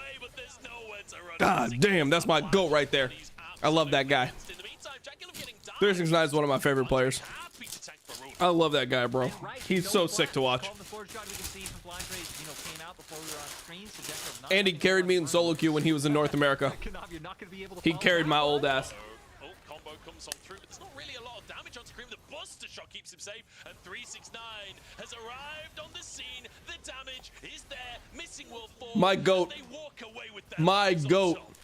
It is getting messy. We're going to game 4. Scrappy, but at the end of the day, TS are still the ones coming out ahead. Almost bringing up a 5K gold lead. JDG, they do have the Ornn. They are stacking up Drake, so there's still a win con there. But I'll try not to eat too much. Just let it sit for a bit. Let me change my fucking camera. Holy fuck. I'm so out of sorts. About the 2v2. They don't even need that to perform, but here, I mean, again, he has no flash from the previous play. Just great on JDG calling for You know, the flash looks troll from Flandre, but you realize it's really important that he flashes into turret there and grabs aggro so Rula can just dive him. It's good stuff. While he is 0-2, he's playing Ornn, so he's going to be relevant later on regardless, and so far, mechanically... Show food? You want to see food? It's almost a 5,000 gold lead. I don't know how appealing it looks. Conversation never enters, especially with the lethality Kalista. Here. It's a whole different But it's so good. fish. It's like cheesy. 369 has definitely been the top It's like cheesy. today. JackeyLove as well. Chicken. There's like a little lemon sauce in there. Getting caught out a couple of times, couple of Some misplays potato. coming out from him. Super good. And great punishment from JDG. Problem is, that punishment really isn't matching the level of punishment that's coming out from top esports elsewhere. No, and right, it almost worked off so well with them being able to get the dragon, get the hell out of there, deny the Herald. But at the same time, it's like one. It's hitting the spot right now. Really just It is hitting the fucking spot. And go for the committal. It's so hard to be able to answer back at this point in time. I think really until your Talia starts getting. Looks like a hot pocket. Nah, bro, it's like a delicious hot pocket. But You don't know I do about like this that they one. clearly noticed, hey, Did it cost your house? No, like, you know, blow JackeyLove's I got flash, 3 of have an these easy target and a to be able to dessert, follow up on. So like we'll see taco, now, like a especially Snickers if Flandre taco tries to set anything for up, like because 34 like bucks. he's That's had with pretty delivery good fee and everything. Forge Gods this game to make sure that JackeyLove And I doesn't tipped a have that bit. summoner available. Pretty cheap. I like the idea of some of the stuff JDG have been doing this game. Unfortunately, it's just you're against 369, and TN's on the champion that's perfectly setting him up. Dominus actually going to be used on the top side as well. Black Cleaver stacked. Call of the Forge God, can it save Flandre's life? Ah, he gets to play the game. 369 is not murdering him. Oh, Mako just came and stole the kill. FF. You cheeky bugger. FF, bro. Why did it come in only for the Nice. assist? Ends up taking the kill. I thought when his player cam popped up, there'd be some cheeky bants going on, but you know, between them. But seems like Mako is all business. Doesn't matter who gets the kill. all that matters is getting the kill itself and it leading to the dub. Because another thing we need to talk about during break is, even with game my support is win trading. It looks like TES has been the better team, right? We have a 3-0 to pull from. We're down to our third game, really having a better read on the map and playing out some of these skirmishes. Mingo is literally trolling. He just wants it, man. JDG clearly still have had nice moments on the map and in some fights, but this lead just feels insurmountable. Especially again with the Tristana, with how quickly she can just take any objective. It feels slightly one-sided, doesn't it, Lyric? So Bro, tipping in Europe. Yeah, I tip in Europe. I really don't think you mind having.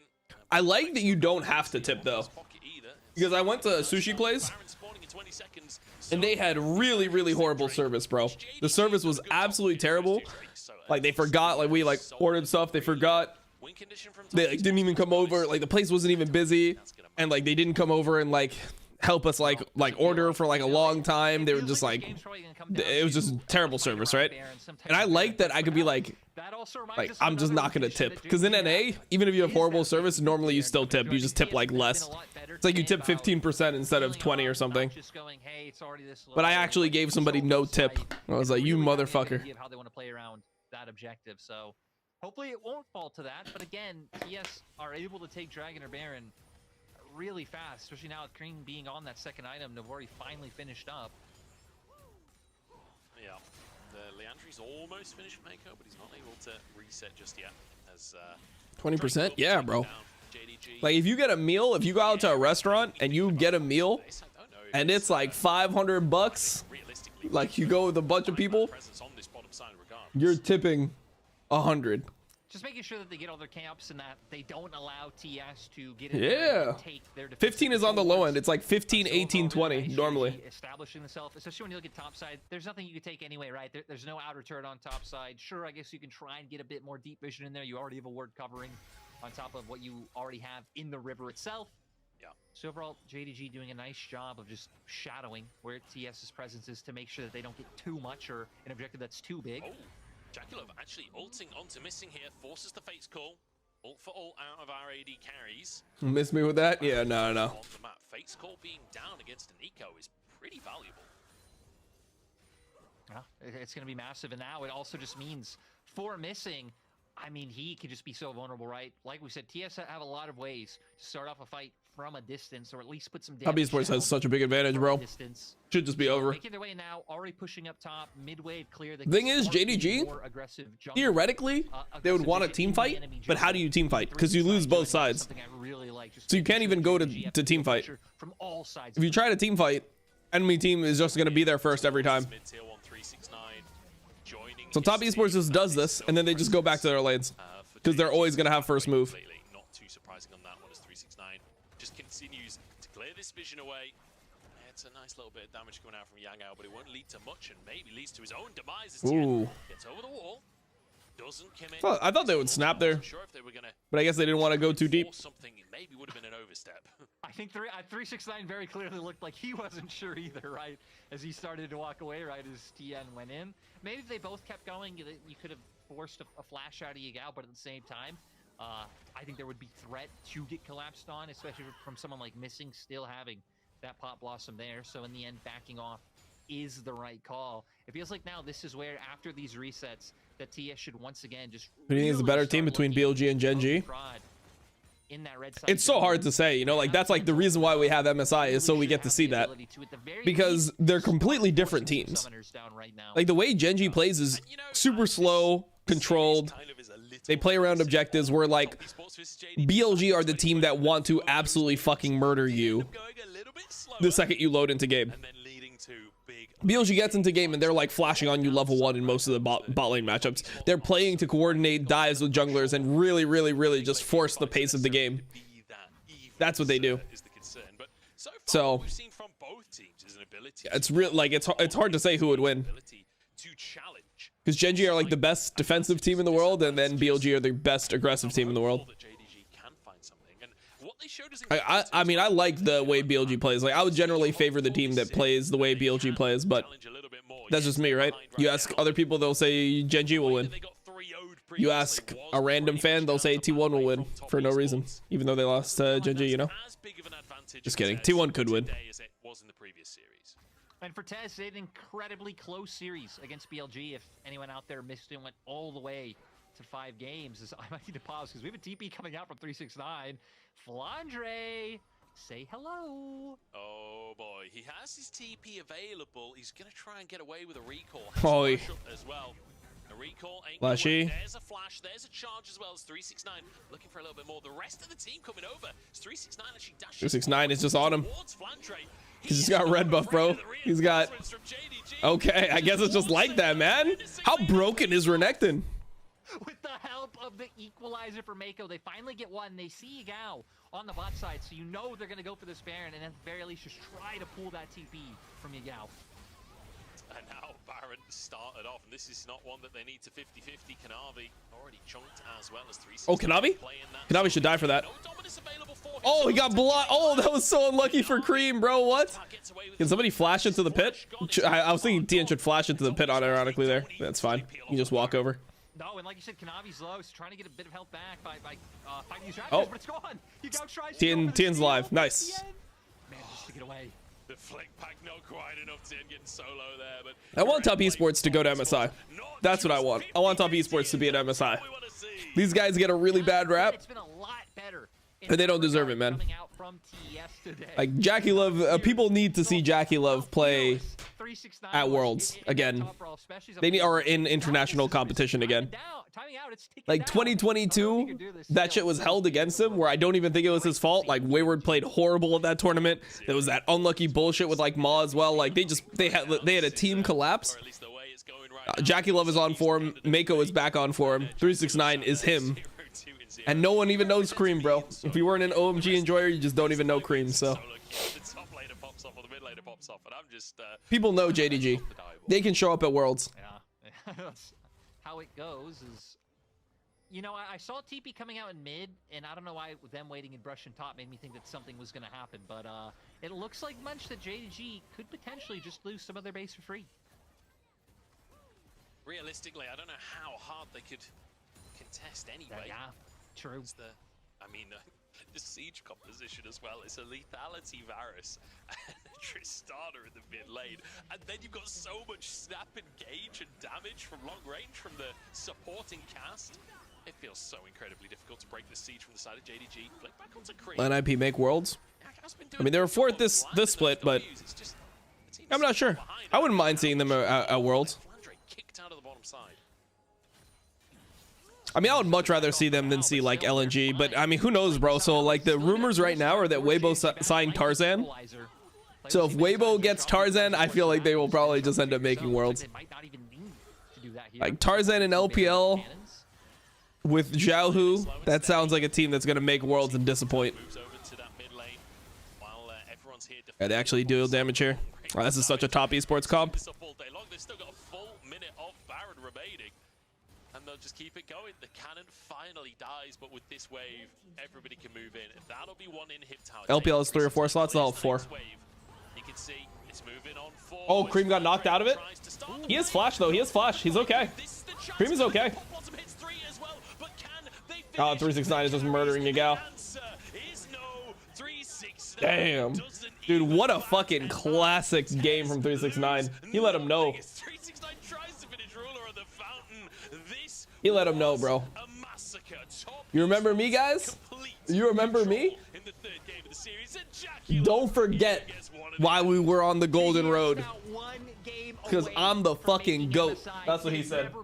Let's think back to 2020, you know, the year when Top Esports were the top team, when they were, you know, going to finals. There was no MSI that year, Munch. We had MSC. So it would be great for TS, pick up one more game, and finally make it to that international event. I have to say, Top Esports looked real good at MSC as well. It's a shame that that tournament is kind of just discounted. Obviously, you know, it wasn't the same level of as MSI, but even still, disappointing for them that year that they didn't get to show off in the way that everyone wanted. They are one game away from having that opportunity to show off on the international stage. We'll find out if they can do it after the break.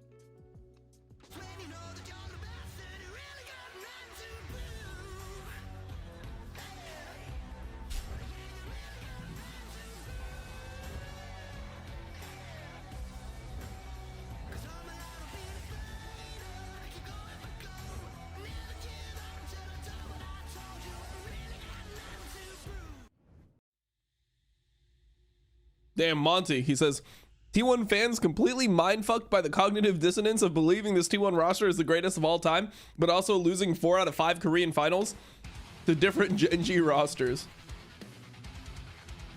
True, bro.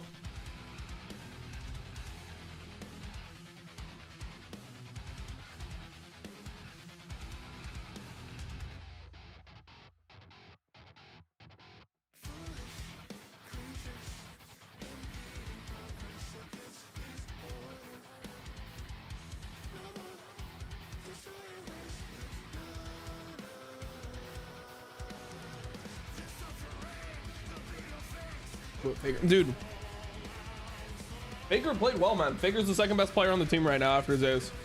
Zeus plays poorly though. Team is trash.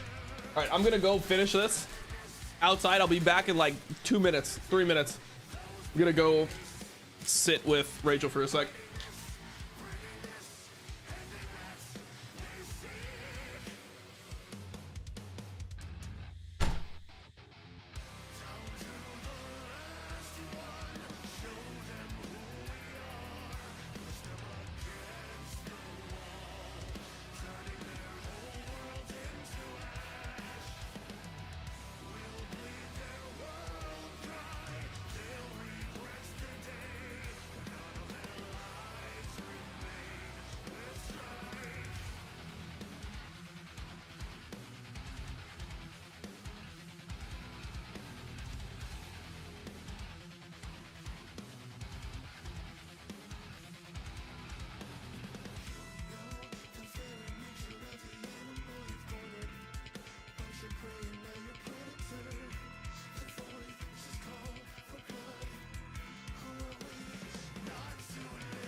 welcome back to the LPL. I'm Jeannie, joined with Neymera and Trouble after another win on the side of Top Esports, putting them 2-1 in the lead. Who's gonna say it? Am I gonna say it? Go for it. This could have very easily just been a 3-0 right now. We could have been talking series. The only reason this is not a 3-0 is due to one team fight, one last breath from the side of JDG.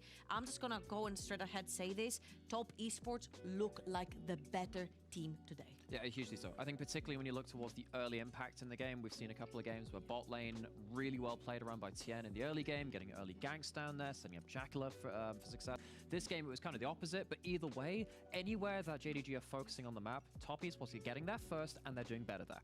And that's a worry that we had, particularly coming into the series when it comes to JDG and the lack of their adaptability, specifically when they had already played Top Esports back in Game 8 during the bracket. It's a little bit of a scary situation to be in here because this could genuinely, the next game, be the game. But we have the MVP as well in terms of some of the top performing, emphasis on top performing players here. Do you wanna go for it? Top performing players, Namera. Top performing top esports player. You had an entire graphic prepared about 369 on how good he is on his carries. And today versus Flandre, he has not played a single tank. Yeah, we're just going to trust that you remember that graphic, and let's just look at my candy instead. Because 369, there's been a debate about this guy. He's come back to Top Esports. Last time he was here, he was a really big carry player. He was a big tank player on JDG, his opponents today. So what's he going to play? Tanks or carries? He's kind of been a carry on the bruises. All right, I'm back. Yeah. Sorry, I took like 5 minutes to be a human being. A massive amount of work. This 369 guy is decent. Yeah, he's not bad. Or an out-and-out tank. And I'm actually really in awe on the fact that Top Esports are willing to put resources towards the top side of the map. Especially, absolutely, especially since they have picked such an early game aggressive bot lane. Since we know how much they like to push through Jackilov, we saw in the previous clip, putting these two early Faker's definitely a top 10 mid, for sure. He's probably top 5 right now. The entire map, and unfortunately for JDG, there's no answer. Yeah, I'd have him top 5. Questions about JDG and the early game. I think he's definitely better than Zika. He's second best mid in LCK and LPL. I'd probably have like. That's a market difference. The problem is like, when you're playing. I don't think Cream is better than him. I would have like. That is just not the way to play the game. You have an Knight over him, and then probably Rookie. Like Rookie is hard to rate, right? And that to me, after they had made that mistake, I think Figure's probably like third best mid in the world. That's what threw the game away. Probably just like Chovy, then Knight, then Faker right now. Yeah, we were and then after that, it's like Rookie. Changes or adaptations from JDG. We were expecting hopefully not another Urgot, and that's exactly or Yagao, depending on what you like. And then whoever you have there, then the other one, and then Cream. Because when you're looking at the gold graph, then after that, Zika. On the side of Top Esports, they started off strong and finished off stronger. Horn is your highest damage on the side of JDG. What is going on? I mean, you focus around topside, and you get some damage. Look, Brittle Procs do something. I think the problem here is actually, there's another point to this too. I really want to shout out Mako for his game as well. I think this Rumble was very impactful. You know, Mako, he's another player. I mean, it's hard to rate Caps, bro. I don't know where I'd put Caps. Caps is really good. A lot of that in the LPL over the last few years. Scout leaving EDG, Mako now leaving EDG as well. He had it's just so hard to rate Caps because he like just stomps like way weaker players. And said, look, I want to find myself in greener I could see Yagao. I could see Caps being like absolutely pivotal. And on this Rumble, he's showing maybe like the maybe like 5 or 6. Hard to say 5. Maybe like Caps would be like 6 or 7. Talking about all this flexing on the side of Top Esports, I'm gonna put myself on the JDG fan side, and it's like we need to see more. We're talking about Rula, arguably the best player in 2023, and we're coming into this series. I have not seen him. His support was pulling out more damage. That bot lane 2v2 has not worked out. Yeah, Ruler's not been that good this split. Kills on Zeri, so many missteps. The positioning. He hasn't been on the level of Jackie Love in terms of macro as well. Or Elk in LPL. I'll do him to ZU and Caps retires. Legit no mid that joined the last 5 years. Look like they have what it takes to be him. Oh, bro, he's not retiring for a long time. I think Caps is like somebody who I wouldn't worry about him retiring. It feels like he'll be a pro forever, bro. He's gonna be a pro until he's like, I don't know. Entirety of last year. That was that until he probably wants to have kids or something. Maybe like 35 or something. 30. He's gonna play for a long ass time. The same team. Exactly. He just loves the game. I have to say, you know, JDG, they have expected better. They will want better. World spots this year. Is it possible for LPL to have 5 spots if MSI is an LPL versus LPL final? No. Max you can have is 4. I'm really looking forward to see whether JDG can bounce back. That is the pedigree that they have earned themselves. It's not just the fact of JDG JDG being a 3P champion in terms of locally in the LPL, it's also the fact that they are the defending MSI 2023 champions as well. So missing out on this game, having this be the last game of the series, not being able to push top esports to their limit means that they cannot even go to MSI and defend their title. So it is now do or die for JDG. And whether or not they'll be able to complete that, we're gonna find out as we're heading into the next game of the series with Munch and Lyric. Thanks so much, everyone at the lounge. You're absolutely right. JDG, the 3P, the MSI champions. But you know what the difference is today? 369 is on the other side of the scoreboard. And boy, is he looking good for it. JDG, they might just be defeated by their own top laner. Yeah, it's kind of rough, right? I mean, TES are just looking absolutely monstrous today. 369, what a form. Is Caps even better than Shang Scout, Angel, and Cream? And, it's hard to say, man. Disruptive. Hard to say. And what a great word, right? Like, in no team fight is he, like, necessarily coming in front to back, destroying you. He's always finding. I mean, dude, I think Caps would like. And just being such Caps would he would love playing in LPL, man. He would love playing in LPL, probably. Disruptive is one word for it, and I definitely agree he has been disruptive, but also when he just like just a region that actually pushes him. Fladre pops Dominus and then finishes the kill like twice across that game as well, with his support moving up to finish things off. Mako getting a little bit of goal for himself. Like that is just a level of domination that you don't often expect to see at this level. We're in the top 3 of the LPL right now, and even still we're seeing that kind of essentially solo kill action happening in that top lane. Across the map though, so far so good for top esports. We'll have to see how this draft goes, because you expect JDG to be back on the blue side again, and the red side draft from top esports in game number 2 leaving something to be desired, we'll say. Yeah. It was, I mean, right, and I don't just want to boil it down to one pick, but still did not love the Corki. Cream didn't have the best performance on it. It did not work out. So there's definitely still some avenues for JDG to find a way, you know, back into the series, but sadly it's really just been the decision making that hasn't quite been there. Again, a lot of people question their adaptability after their last series against TS, but I feel like, you know, that wasn't a problem during the regular season. That hasn't really been a problem. It wasn't a problem against NIP. Hasn't really been a problem here today. The drafts have changed up, where they've tried to put pressure has changed up from game to game, but again, it's just been like small decision making, fighting towards the top side when it is an early game Renekton and letting him be so huge. So it's nice that the progress has been there, but I just don't know if there's enough time coming into game 3. Maybe we need some kind of large shakeup in terms of draft just to have. I think they need missing on like an engaged champion that's not Nico. He probably needs to play like some melee engaged champion. I mean, Nautilus is Nautilus getting banned 1, 2, 3? I'm not sure if Nautilus is being banned 1, 2, 3. If Nautilus isn't being banned 1, 2, 3, because I know where Khan is, I think they should just probably snap lock that. I wonder if the conclusion will be to try and go back towards a scaling draft. I don't think it would be necessarily a positive conclusion for JDG, but it's definitely what they've been comfortable doing across the course of the year. We'll see if that's the conclusion they come to. We'll also see what the conclusion is for top esports going on to that red side. Yeah. I kind of want to like hone in on JDG, because I feel like one thing that we need to take into account now is like, hey, top lane has been a problem. It seems like they need to get rid of Rumble in the first 3 sets of bans, because there's always the possibility that TS can pick it early, and again, it's going to be a flex pick. Like, that can go bot, that can go top. If 369 has that, what is Fladre playing to it? I'm not sure. 2, if they're going to go towards that Rex side, just finally taking away the Urgot. I mean, they had the chance to ban it 4 or 5 both times that it ended up going through. And sure, in the second game, it wasn't able to find the same impact, but still. All right, can JDG make it to MSI? Such a set full of champions. Let's find out. And again, it's all the things that are really strong right now in the meta. Can they make it, or does top make it? 369's not finding that same level of impact.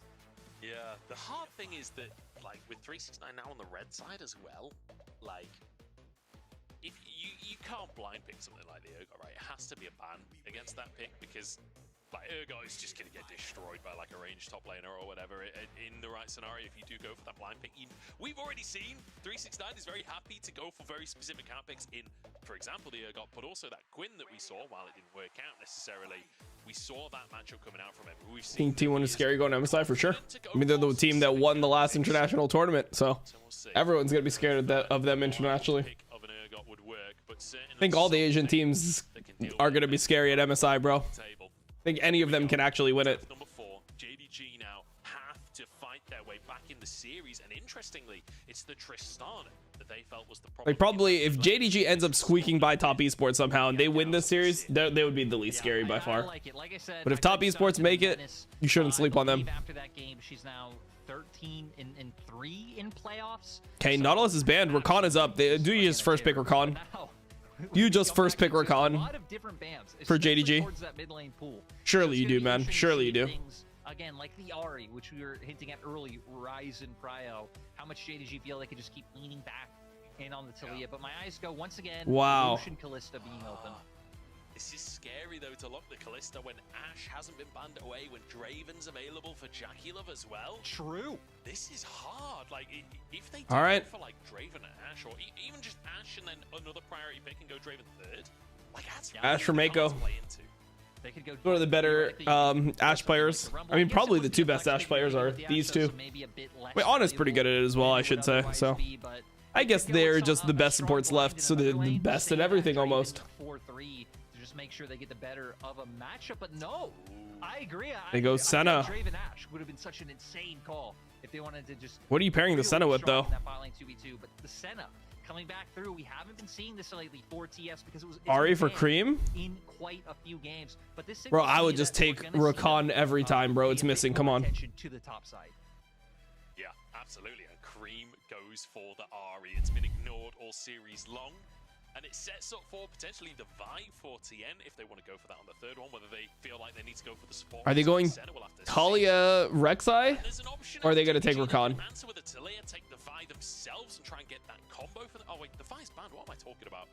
The Vi take it off the board, but the Talia are going to come through for Yagao anyway with the Azir band to have that early presence. The early game has looked good from him. Whether or not it can work out again. And actually, that Ashe. All right.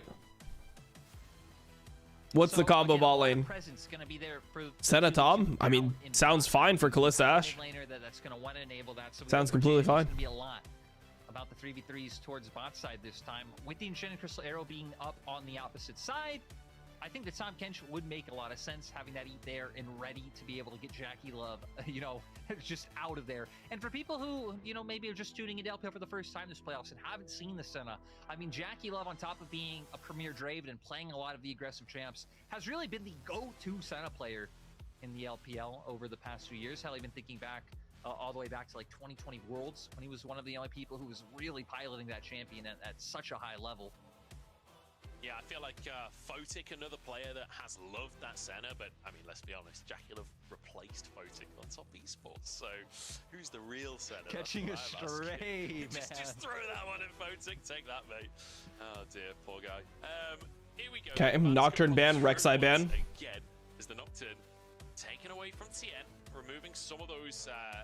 Some of the junglers. Is it just gonna be like Xin Zhao pick for TN on 4 if it's left up? Is looking at 369, so I think that's probably what you have to do.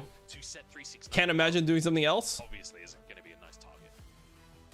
Jax, yeah, I'm really okay. looking at, I wonder if they're just going to lean back into something like the Renekton. They're going Xin on 4. I think JDG should just ban the Xin. I mean, I guess if Xin gets locked in, Kanavi could go Lee Sin himself as a, you know, pretty nice meat shield later on. We'll see what if it's not going to be Xin, it'll probably end up being like Viego or something. Top laners, if they're like, hey, it's a lost cause, they can always just pick 5 top, go for the counter, and it seems like that's going to be the read in the end. So Xin Zhao comes through. Not too surprising there with the Jax ban, setting up for that pick. What is Flandre willing to blind pick becomes the question. Rumble would certainly be an interesting answer. It's not necessarily. So there's a Xin that we saw. I think it should have been banned.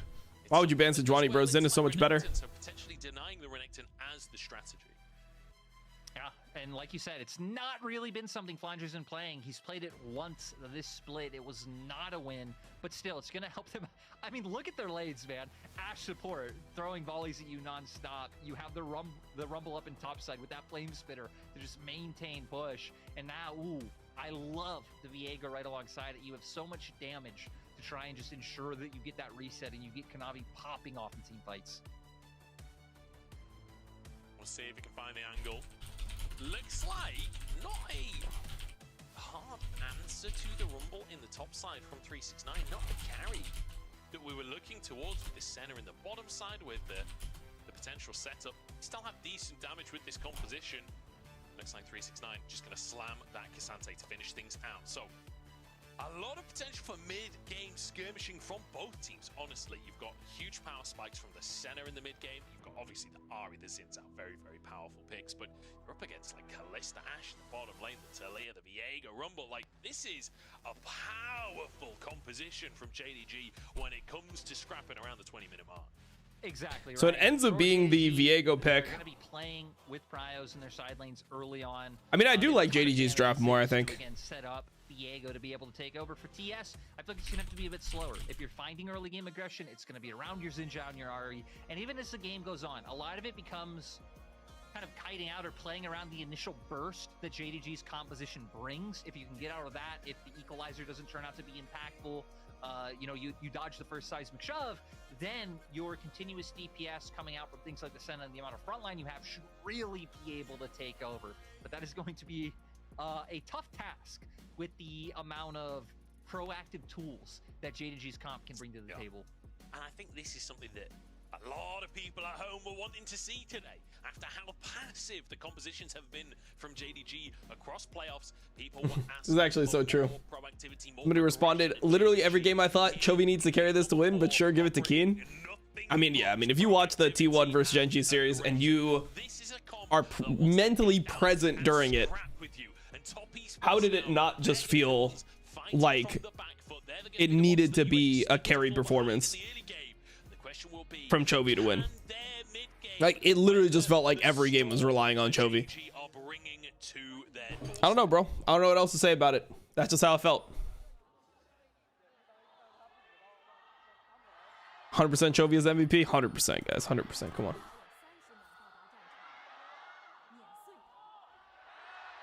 Stream muted? Shouldn't be. Zin is turbo here? Yeah, Zin is really good. It's kind of interesting bunch. Backs against the wall for JDG, leading into a very different look. I think top esports is better when they have like agency in the game. They have like more buttons. I feel like they don't have enough buttons here. At least in playoffs, yeah. Yeah. So, something we know they could play, compositions they brought out through the regular season, but again, not really in playoffs. Leaning up towards this top side, shouldn't be able to find anything on the Flandre. Yeah, Flandre going to be playing the Rumble in the jungle, except not in the jungle. Explain why you like JDG draft. If they have no Prio and Drake or Baron, they can't walk in. Or am I missing something? Oh, I mean, I think that they literally will like completely stomp the. I mean, they should completely stomp the early game. But this is actually a really good 2v1 from top esports. So top esports going top here to avoid the Ashe lane, the Ashe Kalista lane, because they're really strong at level 1. I want to see though, because I don't actually think this is real, by the way. I don't think that this is real, where you should be able to 2v1 here. I think top esports should lose out on this 2v1. Like, I think that they can actually hit the turret and like destroy the turret bot lane with 280 carries. And it's not that easy for top esports to do the same thing. So let's see how the 2v1 works. He's gonna pretty much be denied. My favorite little mini game. You might have to start W at level 1. I'm warning you guys at home now. This could be a big feature in MSI. It's the game of which top lane. You're gonna crash 3 waves. CS first. So far, 2.5 minutes into the game, we're still at 0-0 between the top laners. We'll see who can find that fateful CS. Check Romaine's Twitter. Brother went all out. Did he paint G2 on his cock? The wooden spoon. Oh, he's kind of being separated. We'll see if Tien can at least force a flash here. He doesn't just get a wooden spoon, he gets a tip and a spear behind it as well. That's going to be flash forced from. Can he TV back though? Can he TV back and potentially catch? So many minions going to be going down there. 369. He sees Zen leaving. He's going to TB top. And Kanavi threatening a dive now on the bottom side. Ghost W start level 1. I like it. The W to buffer a lot of the damage at CC. It's really good. walks away with his But he's gonna TP back as well. I think Flandre should. Oh wait, no, Flandre has no TP. What am I saying? He took Ignite. He shouldn't have taken Ignite in this game though. You don't need Ignite versus Cassandra. There's X9 will TP. He did start W. He should just TP bot, I think. I don't think they can re-dive, can they? It's not that easy. All right, there he's TPing now. Wonder what he was waiting for. Oh, he W'd at a weird timing. Yeah, okay. Is E now? Okay, they actually kill him twice. I think that was kind of weird, like W usage. He was trying to CC Ruler of the turret. He played it aggressively to try to get a kill. But yeah, I mean, this is what I'm saying. Like the 2v1, I don't think is actually real here. Back down there, try to make something happen onto Ruler, but I don't see any world where you were not just gonna get redo with how many minions were waiting in the wings. So JDG really feeling fortunate. Oh no, that's a red buff as well. Oh my God, fail flash too. He face plants into the wall, and the thumbs down comes out from TN. I gotta say, the thumbs down. Over the years based. of all the JDG top esports back and forth, this series has to be the weirdest, like most. Yeah, I don't know. I feel like the 2v1 is really fake from top esports. They should have just laid normally. But maybe they just can't lane normally, in which case they should have not picked Senna TK. Absolutely funneled gold so far, even having a bit of a bounty there. 2-0-0 up on the Kalista. Yeah, he's feeling good. TN. Oh, this is cheap. Just waits. In the brush as Oh my God, he whiffed it. He should start with W, man. That's like so bad by TN. TN played it so terribly. He tries to get to the wall. He should have just W'd first. Like you hit the W when the guy's not juking. It's like, okay, you're playing up towards top But he actually side, missed his most important spell. Going for that top lane scuttle crab, kind of circumventing, working his way around to set that trap play, which is really nice to see from TN. Yeah. Really smart gameplay coming out from him. Using that Zin's out to find an early lead, despite how far ahead Ruler is currently. I mean, naturally, he's going to build an individual lead against the Senna. You expect that, but 2 extra kills are just a cherry on top of everything else. 2-1, and a big gold lead to start us off for JDG. It feels like they've won out the lane swap, even though it was top esports that started. Yeah, and now TN, they did win out on the lane swap. A bit of a time here. It's going to be spotted out by the ward. Missing his flash. Ruler's dead. Ruler, no summon is available and gets caught by Mako. The root will land as well. Ruler down. TN gave the shutdown to Jackulov here. Huge. I don't feel like JDG needed to match though. I feel like they could have just kept on going bot. They were ahead in tempo. They're ahead in the situation. Still, that's 1 kill on Jackulov, and again a small bounty going over as well. I believe it was 250 gold. You'll take every bit you can get when you're on this Senna, and you know, just trying to scale your way up to being a menace. The wave in a really awkward spot up top as well. I'm pretty sure Jackulov and Mako can just hold that there pretty much forever. There was a huge amount of minions. Yeah, there you go. They can clear out the cannon, clear out a couple of those melees. They can just freeze this if they really want to. But you can see Ruler has moved. And here they actually went back bot. Again. He prefers the matchup into Flandre just walks mid and cancels recall. It's also Dragon coming up, and one thing JDG have been doing really well so far in this first 6 minutes, right, is like, hey, again, they kind of got the better end of the lane swap with those 2 dives, so Ruler's feeling really strong, so just constantly rotating him to wherever the objective is. They know they're going to get it, and it means TS now not getting any of the first 2 grubs, not getting this first streak. And yeah, things going pretty nice so far for JDG, even if TS have managed to keep up in gold. I feel like this kind of meta really rewards like ARAM players, where you're not really playing the matchups that you're so used to playing. You're not playing the matchups that you've practiced all year long. Like we just had Flandre crashing the wave mid as Rumble. Like how many times has Cream played against a Rumble in the mid lane? It feels like you get to see a little bit more from the 2 teams. Is 369 actually going to use a ghost to try and get up Senna to TK should go back bot. Yep, they should match bot here. It's true. CS is physically possible. He's 20 CS down right now in this game using the ghost. But look at how hard Top Esports got denied. The Senna is down 44 CS.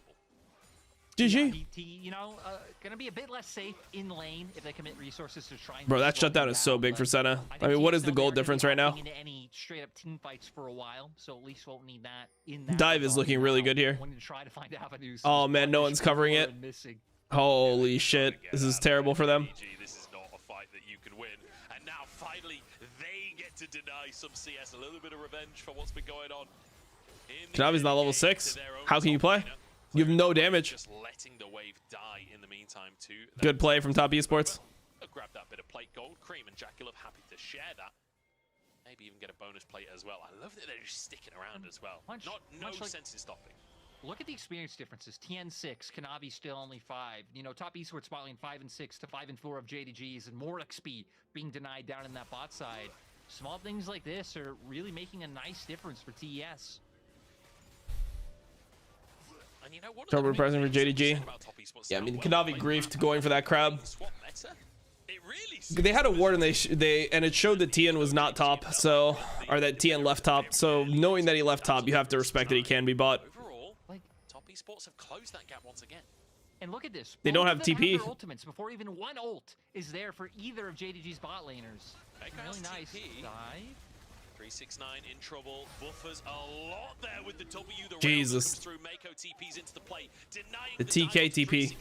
And denying all of this investment. And then look at, like, bot lane is literally just completely open. They're losing 2 waves. JDG's getting ran around the map, bro. They're getting ran. Crazy. They're losing out on 2 waves. Looks like he was thinking about it with the fact that 2 of the lanes are just completely fucked because of this.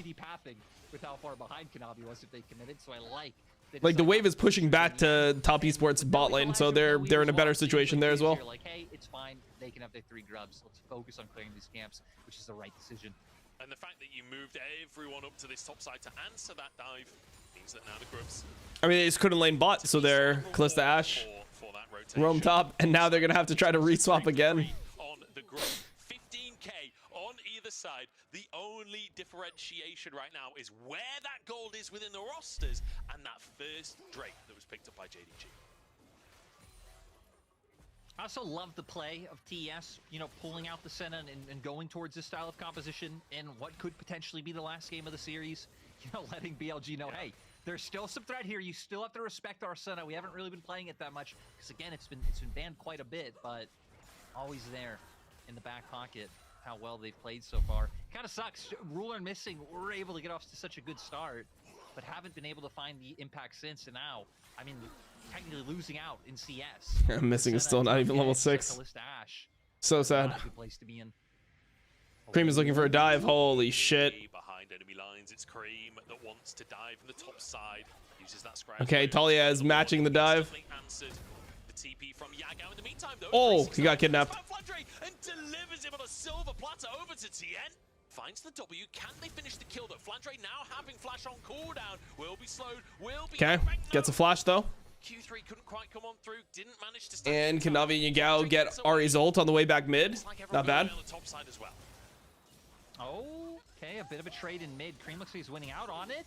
Oh, Flandre stuck around the flash. Yeah, Flandre stuck around to get the wave. It's honestly fine by him. Not enough. No, so nice. They stay persistent. They're able to find the kill in the end, and they're not losing anything anywhere else. Hell, if anything, and it looked like Cream was potentially on the winning end. That trade in mid, if there was any reinforcements there. JDG, it's the smallest of constellations. Okay. Who hit these? Oh, huge. Onto Cream, the flick back is there. Kanavi's moving in as well with a railgun. Oh, Cream! And he flashes forward. My goat. What a play from Cream to go 1-for-1. Cream finds the 1-for-1. My fucking goat. That's my boy right there. My boy's my. I don't want to say he's going to MSI, but he might be going to MSI. Nah, no way Cream gets to go to MSI. My little fucking homie. Imagine he just starts playing Kiana and bullshit like that at MSI and just fucks up the whole tournament. I would lose my mind. What a performance so far. What a game here at game number 4. This is exciting. This is the first time this series where it feels like we're really going towards that mid game. Bro, do we really have to watch LEC after LCK and LPL? Yep. And then after that, I'm probably going to go into a coma for a week. I probably won't stream for like almost a month. No, I'm just kidding. I'll take like 2 weeks where I stream extremely late. He will make it to MSI, and it's not just Cream either. It's top esports as an organization. They never made it to MSI before. They've never managed to top out the spring split. And you know, we've only recently had multiple seeds. Cream is caught by yet another. Ah, shit. Ah, shit, my homie. Oh no, make a flash to try to help him. This is kind of sus. Missing? has gone too deep on this one. Kanavi draining the What the fuck are they doing? himself. He goes down. And it's JDG is in feeding. as he dives under for more. Jackie Love chasing. Root lands onto Oh, he Yaga, missed. but they don't have the damage to finish it off. Mako trying to escape, but he's flicked back, gets the shields before he goes down. He's actually alive. Missing his dead. Wait, it's actually good. He gets the shield. Oh, he didn't get the W. Jackie Love is trying to kill everyone. Oh, Jackie Love gets all. Damn, the crowd. That was intense, bro. Popping off and rinsing JDG. They're just fighting for no reason. A 2v3 at the very end. Why are they fighting so much? Massive play by them. 4-0 and 2 now on the. Did they not watch Gen GT1? Really have played around this early game. Stop fucking fighting. JDG being the one to come in and try to set the pace with this composition. It just hasn't been able to work. And after that last game as well, where Jacula was 0-0, while the rest of the team was winning the game, it's him that grabs a triple kill. 4-0-2 on the center, a pick that this team hasn't been relying on. He shows up once more and reminds the world that you have to fear this pick. Yeah, you do. You just have to put respect on Jackie Love's name overall, having a really good game so far in the Senna. And with this Herald up, I mean, look, they're doing it by the book, pushing in mid-wave. They've already got some shallow vision in River and towards the enemy jungle. They're just going to set up for this to be able to come through. I'm kind of surprised that we aren't seeing JDG maybe lean a bit heavier into this, especially with the fact that we just saw Flandre use that equalizer. But it seems like just valuing getting a reset down so he can't be punished after the play comes through. And here, I like the idea of the initial pick, right? JDG's comp is essentially a pick comp. This is where it gets kind of awkward, though, because they're trying to run them down and look for the engage, but they don't really. Bro, this shit was close. It's actually big that Mako eats Tien, though, and gives him the shield. He, for some reason, just skipped into the second part of this fight, but Jackie Love here hits the binding. He had no W, though. He wasted W. If Tien didn't waste W here, he could maybe kill all. While Tien and Mako buy space. And then it's here where I love that he's the onus of like, hey, I just need to flash in, finish this one off, and we have a 1v2. Damn, did I see a nice Just so last split second in the meantime. Mako saves his AD carry, kicks Jackie Love out to safety. And Arrow doesn't do much here. They cannot follow up onto Mako. My goodness. Top esports are here to play, but it's still just 100 gold between the two teams. This is easily the closest game of the series so far today. And I'm so glad that we get a game like this today. I was worried that JDG would just fall out of the series, but no, fighting tooth and nail on both sides. And we'll see what on earth happens now in the mid-game. Next Drake not up for another 90 seconds. Tien's Zin combos are reportable. Yeah, Tien is pretty mechanically sus. But he's smart as fuck about the game. And then being able to turn that's why he's always winning. Advantageous position where things like the Weavers. His jungle pathing is like one of the best. Really threaten TS too much where they have to back off an objective or win the fight. TS though, it's going to be a lot more just about the straight up front to back, right? You have enough frontliners to where you can buy enough time and potentially take out people like Kanavi on the Viego with Jackie Love and Cream before the rest of JDG are taking down 369 or Tien. So yeah, I think two very different games that these teams are going to be looking to play going forward. Does feel that way, doesn't it? Top esports, like you say, sort of. Wait, bro, Flandre, you saw him. To some extent, trying to keep him safe. I thought they could snap here. Flandre had information there. Spots Tien. 369 didn't want to like flip anything just in case Viego was topside. Coming from that one, Drake up in 20 seconds. Just in case Viego was there, I should say. He's gonna make a beeline down to contest in this mid lane as fast as possible. So just dropping the Herald for now. I wonder if it'll be a He's moving up towards topside despite Dragon coming up on the Rift right now. Yeah, it goes through. You have to wall before the you have to wall before it starts charging. Stop the Herald's charge. We saw Yaga doing that. I think it was game 1 of the series, if I'm not mistaken. Certainly earlier in the series, anyway. But yeah, I wonder if he'll go Banshees on Cream because like the arrow and stuff. That's a bit of an issue with Drake spawning onto the map. Honestly, top esports can. Jackie Love is pretty strong here. He's really accelerated because of all the kills. Trying to go into Mako, it doesn't really do too much. I mean, Mako is really fucking tanky. Kanavi's is dead. 369 is just in there, bro.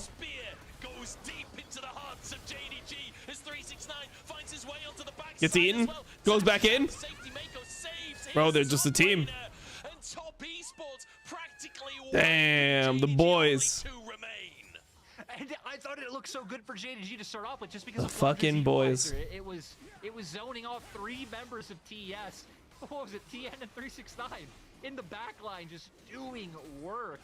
And now gonna lead to another fight win for Top Esports, another dragon, and only furthering this gold lead as Cream can TP top to try and save this. I love 369. Yeah, no, he's a sick player, bro. He's fun to watch. 369 always delivers. Pretty much, man. Cream missed everything at the beginning of this. Cream did literally nothing in this fight. Nice. Missed the charm, missed a Q, and ulted out. Excellent. Again, when what the hell was that? running these types of champs that do really Fucking well, rumble, man. In retrospect to other champions in 1 and 2 items and you're not winning, it's so hard. It's great. Great spear rush from Cream. First time this game he's actually dodged one of those arrows. Is about the 9th arrow that's been thrown at him. I can't believe quite how often these arrows are coming out missing. Very proactive on the pick, but it's not really led to that much. Like a couple of the arrows hitting Mako, which doesn't really work out. Yes, they got the 1 pick on Cream, but earlier on, the first arrow that hit Cream, it turned into a kill for Cream. The second one, yes, was a pick, but then that turned into JDG getting a triple kill. It feels like even though these arrows are hitting, even though he's being proactive, it's never turning into anything for JDG. No, and it's like they almost don't have enough pieces in play for them to ever really be able to convert it into a kill. You can also see things like right now where most of Top Esports having those flashes up means it would be really hard to follow up on a play without burning some of those summoners first. And honestly, Top Esports done a great job of like covering wherever JDG are going to What is your thumbnail from T1 JDG? Oh no. Even that play in top side that we just saw, right? JDG was already pathing towards top with TN in tow. And yeah, just these plays really aren't there. TS doing such a great job in this series overall at being able to counteract JD Gaming. The Spirit Rush came out from Cream there, forces out Yagao's own ultimate. Just sheer respect coming through his TN. Jesus, man. As well. Trying to get that ward, but will not be able to find it. Missing now, getting a little bit of damage down, but the Honey Fruit pretty much answers it. And missing suddenly is the target. Instead, Equalizer comes on through though. JDG getting absolutely chunked, and Mako has to eat him up. Okay. Early on in the play, 369 though soaks the arrow, gets his team out of dodge. Again, really nice equalizer placement coming from Flandre. It's kind of a nice change of pace when it feels like a lot of supports we've been seeing play Rumble a little bit too fast with the equalizer timings. But sadly, this is what we set up for in draft that TS have to do, right? If you can kite out the initial engage, the initial burst from JDG, that's no damage. Yeah, it's tough. Of the punch with this composition's at. I mean, they didn't get to lane. Now the Tom Kench is just like unkillable at this point in the game. Kasante is unkillable as well. They have to rely on Talia getting items. Talia needs 2 items ASAP, so they're gonna try to funnel gold into her. You know, having the Blood Song too, now Edge of Night, an opportunity there in pocket. So really making nice pace with the item advantages that they have over their opposing laners. And the important thing about that Blood Song as well is it's... Oh, flash from Cream, clean. Going real deep there. Railgun comes through and Cream finishes the kill. I mean, what? I don't know Ended what up he having to expected. move Ash up top so that he could get turret with Yagao. Also have to think about and worry about JDG's ult on top of it, just making it that much harder to find these 130. So another kill over to TS. On Drake. 12 to 5. Again, Top Esports is doing it, man. really wanting to make their way to They're just like finals. that. Not only Cream's first MSI or international, right? It will be Cream's first LPL finals, which will be tremendous. You look across the board at these other guys, definitely not a first for the other 4 members of Top Esports. They've seen the heights that you could see in the LPL, but yeah, we're gonna get to see this again, Munch. And like you, I don't really know.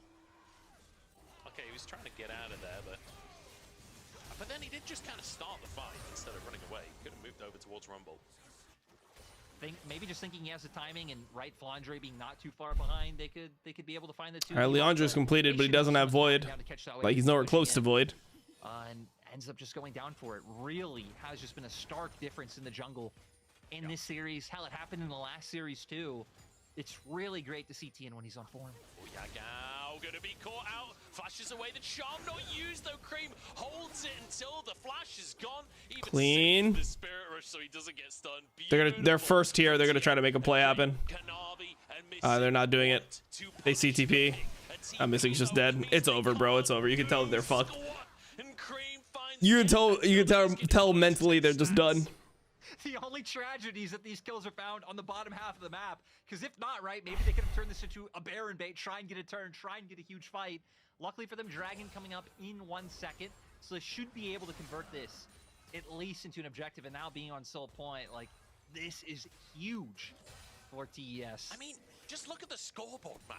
There is a bounty on every single player for top esports. Even Senna has a bounty, for God's sake. Like, this is biggest bounty. Brutal. This is absolutely brutal. It looked so even to start off with. Mako forced a flash. They didn't get Drake yet. Oh, Cream just flanked onto Ruler. Ruler's dead. Okay, Cream. Cream wants to go to MSI. Just a Baron start. No Rumble ult. Talia can ult them off though. He actually moved up and they were banking on getting a kill or getting more kills so they can do this. And now the Baron bait once more. Kanavi is alive, but he has no ult and he has no flash, so it's almost impossible for him. Yeah, and Missing has no Callisto ult. Okay, they actually get him off of it. Not bad. Can they actually? There's no way they can do Drake, right? Yeah, I mean, it doesn't Maybe feel like JDG just tries to run Drake, tries to steal Drake out of this situation. Now they were just hoping to get the turn for a fight with only one member of JDG being down.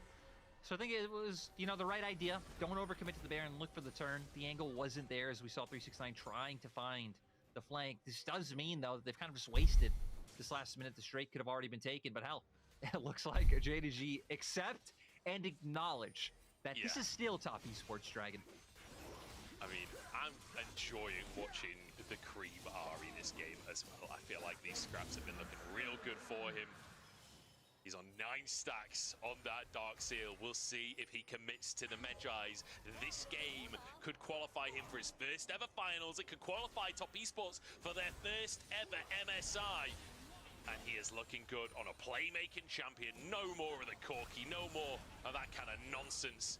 Just straight up power on the side of top esports.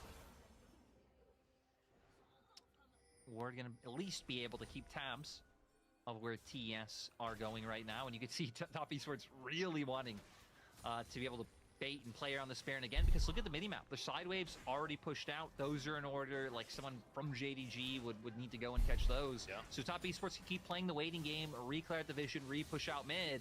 And yeah, just kind of go for the rinse and repeat. And one of the beautiful things for top esports is, oh, arrow misses. Oh, they hit a root onto Flandre there. Flandre instead. Cream has one more charge, and Kanavi forced to ult out over towards Raptors. Honestly, it feels fairly neutral of a play, and Missing's ult, not that long of a cooldown. I didn't see what it was that caught Flandre. I guess it would have had to be the root from Jackie Love. LPL Finals is next week on Saturday. Out, yeah. I did like the idea of, well, once you have to burn the Spirit Rush, just try and commit to find the all-in. Able to do so.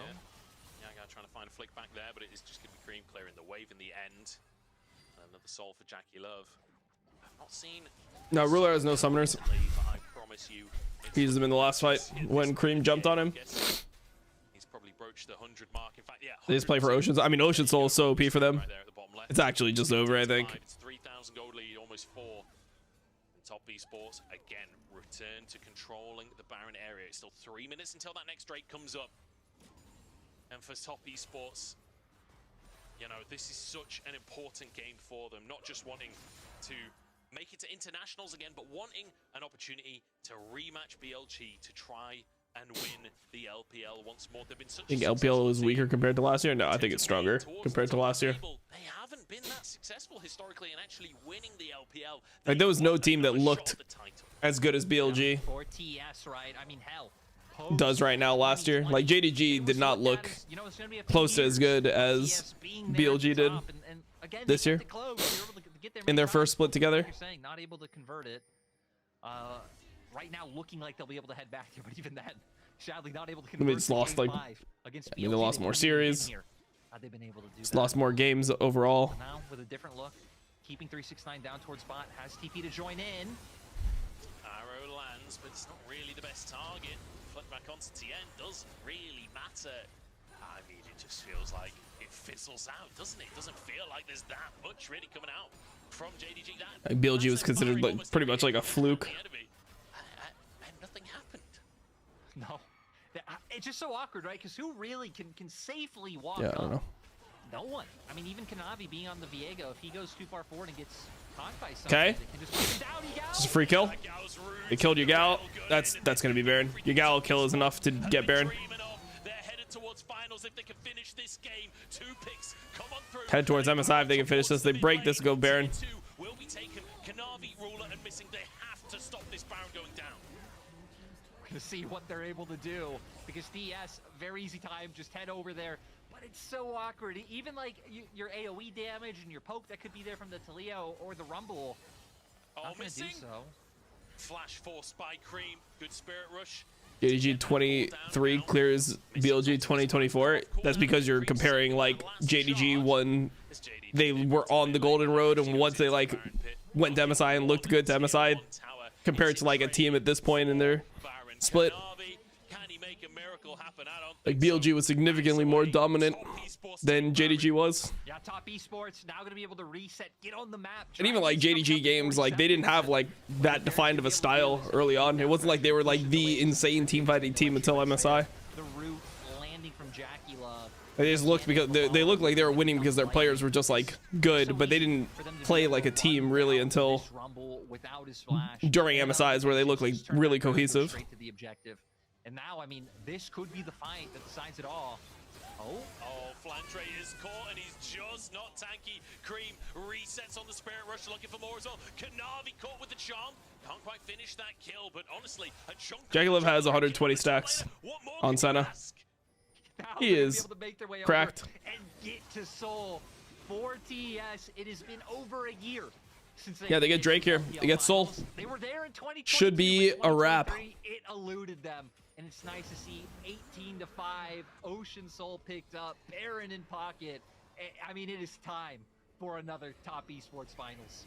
And it feels like JDG, the 3P here in the LPL. They've won the last 3 LPL titles. And it seems that 369 will deny them. Returns to top esports after his vacation over on JDG. And now wins. I'd also say the competition is just better this year. Like from the other teams that BLG are beating. He was trying to get to Mako so Mako could ult. Maybe that kill means that they can't end. Try to go bot. We're going to see how much more they could get. Actually leaning over towards bot side. They don't really have a whole lot to fear. JDG still going to have to be careful about a potential dodge. That's a wrap. It's formality. Right on out the bat. Sports on the cusp. You know how keen they are for this. You know how much this means to the players. But can they put the final nail in JDG's coffin? This will be And people got to remember the team that was looking second best in LPL last year was that EDG team with Ale, JJ. Yeah, Ale, JJ, and Fofo was the mid laner. Leave and Mako. Like they were a good macro team, but they didn't look like individually strong. I would say top esports looks way better comparison. Right, they really don't have to reset for all that much. And now TP coming out from Cream. Forces Yagao's ultimate as well. It forces Flandre's ultimate. That's 2 huge ultimates down. I feel like the whole Got 2 big ults. JDG's ultimates have been down every time they use them. The answer is just clean from top esports. And we're going to see here. I mean, when becomes lightning connects, you have the Ocean Soul. You have enough to be able to force them back. And it's great to see the CC just keeps landing. Man, if Mako didn't W forward, he would have been able to eat Cream here.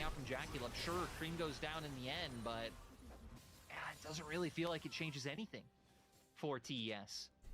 It certainly doesn't. This feels extremely one-sided at this point. And we're getting to the stage now where something's got to give. We're in miracle territory for JDG. You know, players like Yagao, we keep talking about the. All right, we're ending top, bro. He steps up for playoffs. Well, Cream and 369 ushering in mid wave. together. JDG now being sieged on the top side of the map. As a third inhib could be opened wide by Top Esports. But I don't even know how a miracle can happen. How do you even start? Yeah, it's over. It's over. There, Munch, the miracle is the fact that, you know, at least if JDG can't get the chance to go for a 4th title in a row, 369 can, right? 369 can go carry that torch because it looks insurmountable. Kanavi looking for the angle. Oh, but he's gone too deep. Oh, Kanavi just knows it's over. Dives onto the rest of his team. It's as one-sided as you like, but Top Esports will be over the moon with Damn. Cream makes it to MSI, bro. the end as they rout JDG. The rivalry The fucking little baby, the 17-year-old in 2021 that came into LPL playing Kiana when Kiana wasn't even meta at all.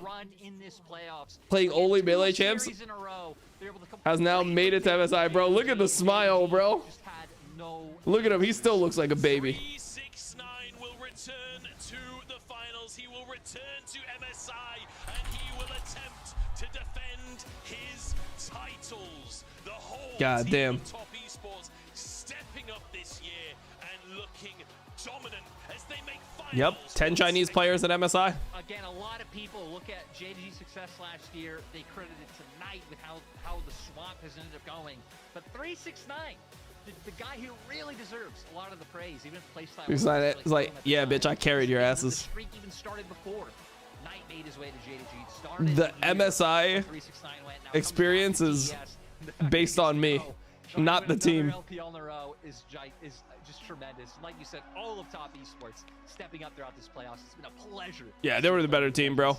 It's absolutely. They were just the better team. They're too smart. What a guy. One of the greatest players in the history of the Okay. LPL. All right, boys. I'm going to take a quick break. I'll be back in an hour and a half for finals of LEC. A lot of good things. That's it. Thanks for watching. I'll see you guys later. Yeah, lend me his Lamborghini Peace. because he had to go and save the orphanage, all that good stuff. Maybe the wrong time for a joke, but Yeah, I don't know. Either way, Cream though on the other side. Oh, Ruler. so it breaks my devastating. heart. I mean, Oh, it's shit, just Ruler rough, is right, breaking for down, bro. the top teams in the LPL. We've said it all year long. The top 3 teams have been so incredibly close. You could send any of them to an international. Ruler, Pepe Hands. There's a chance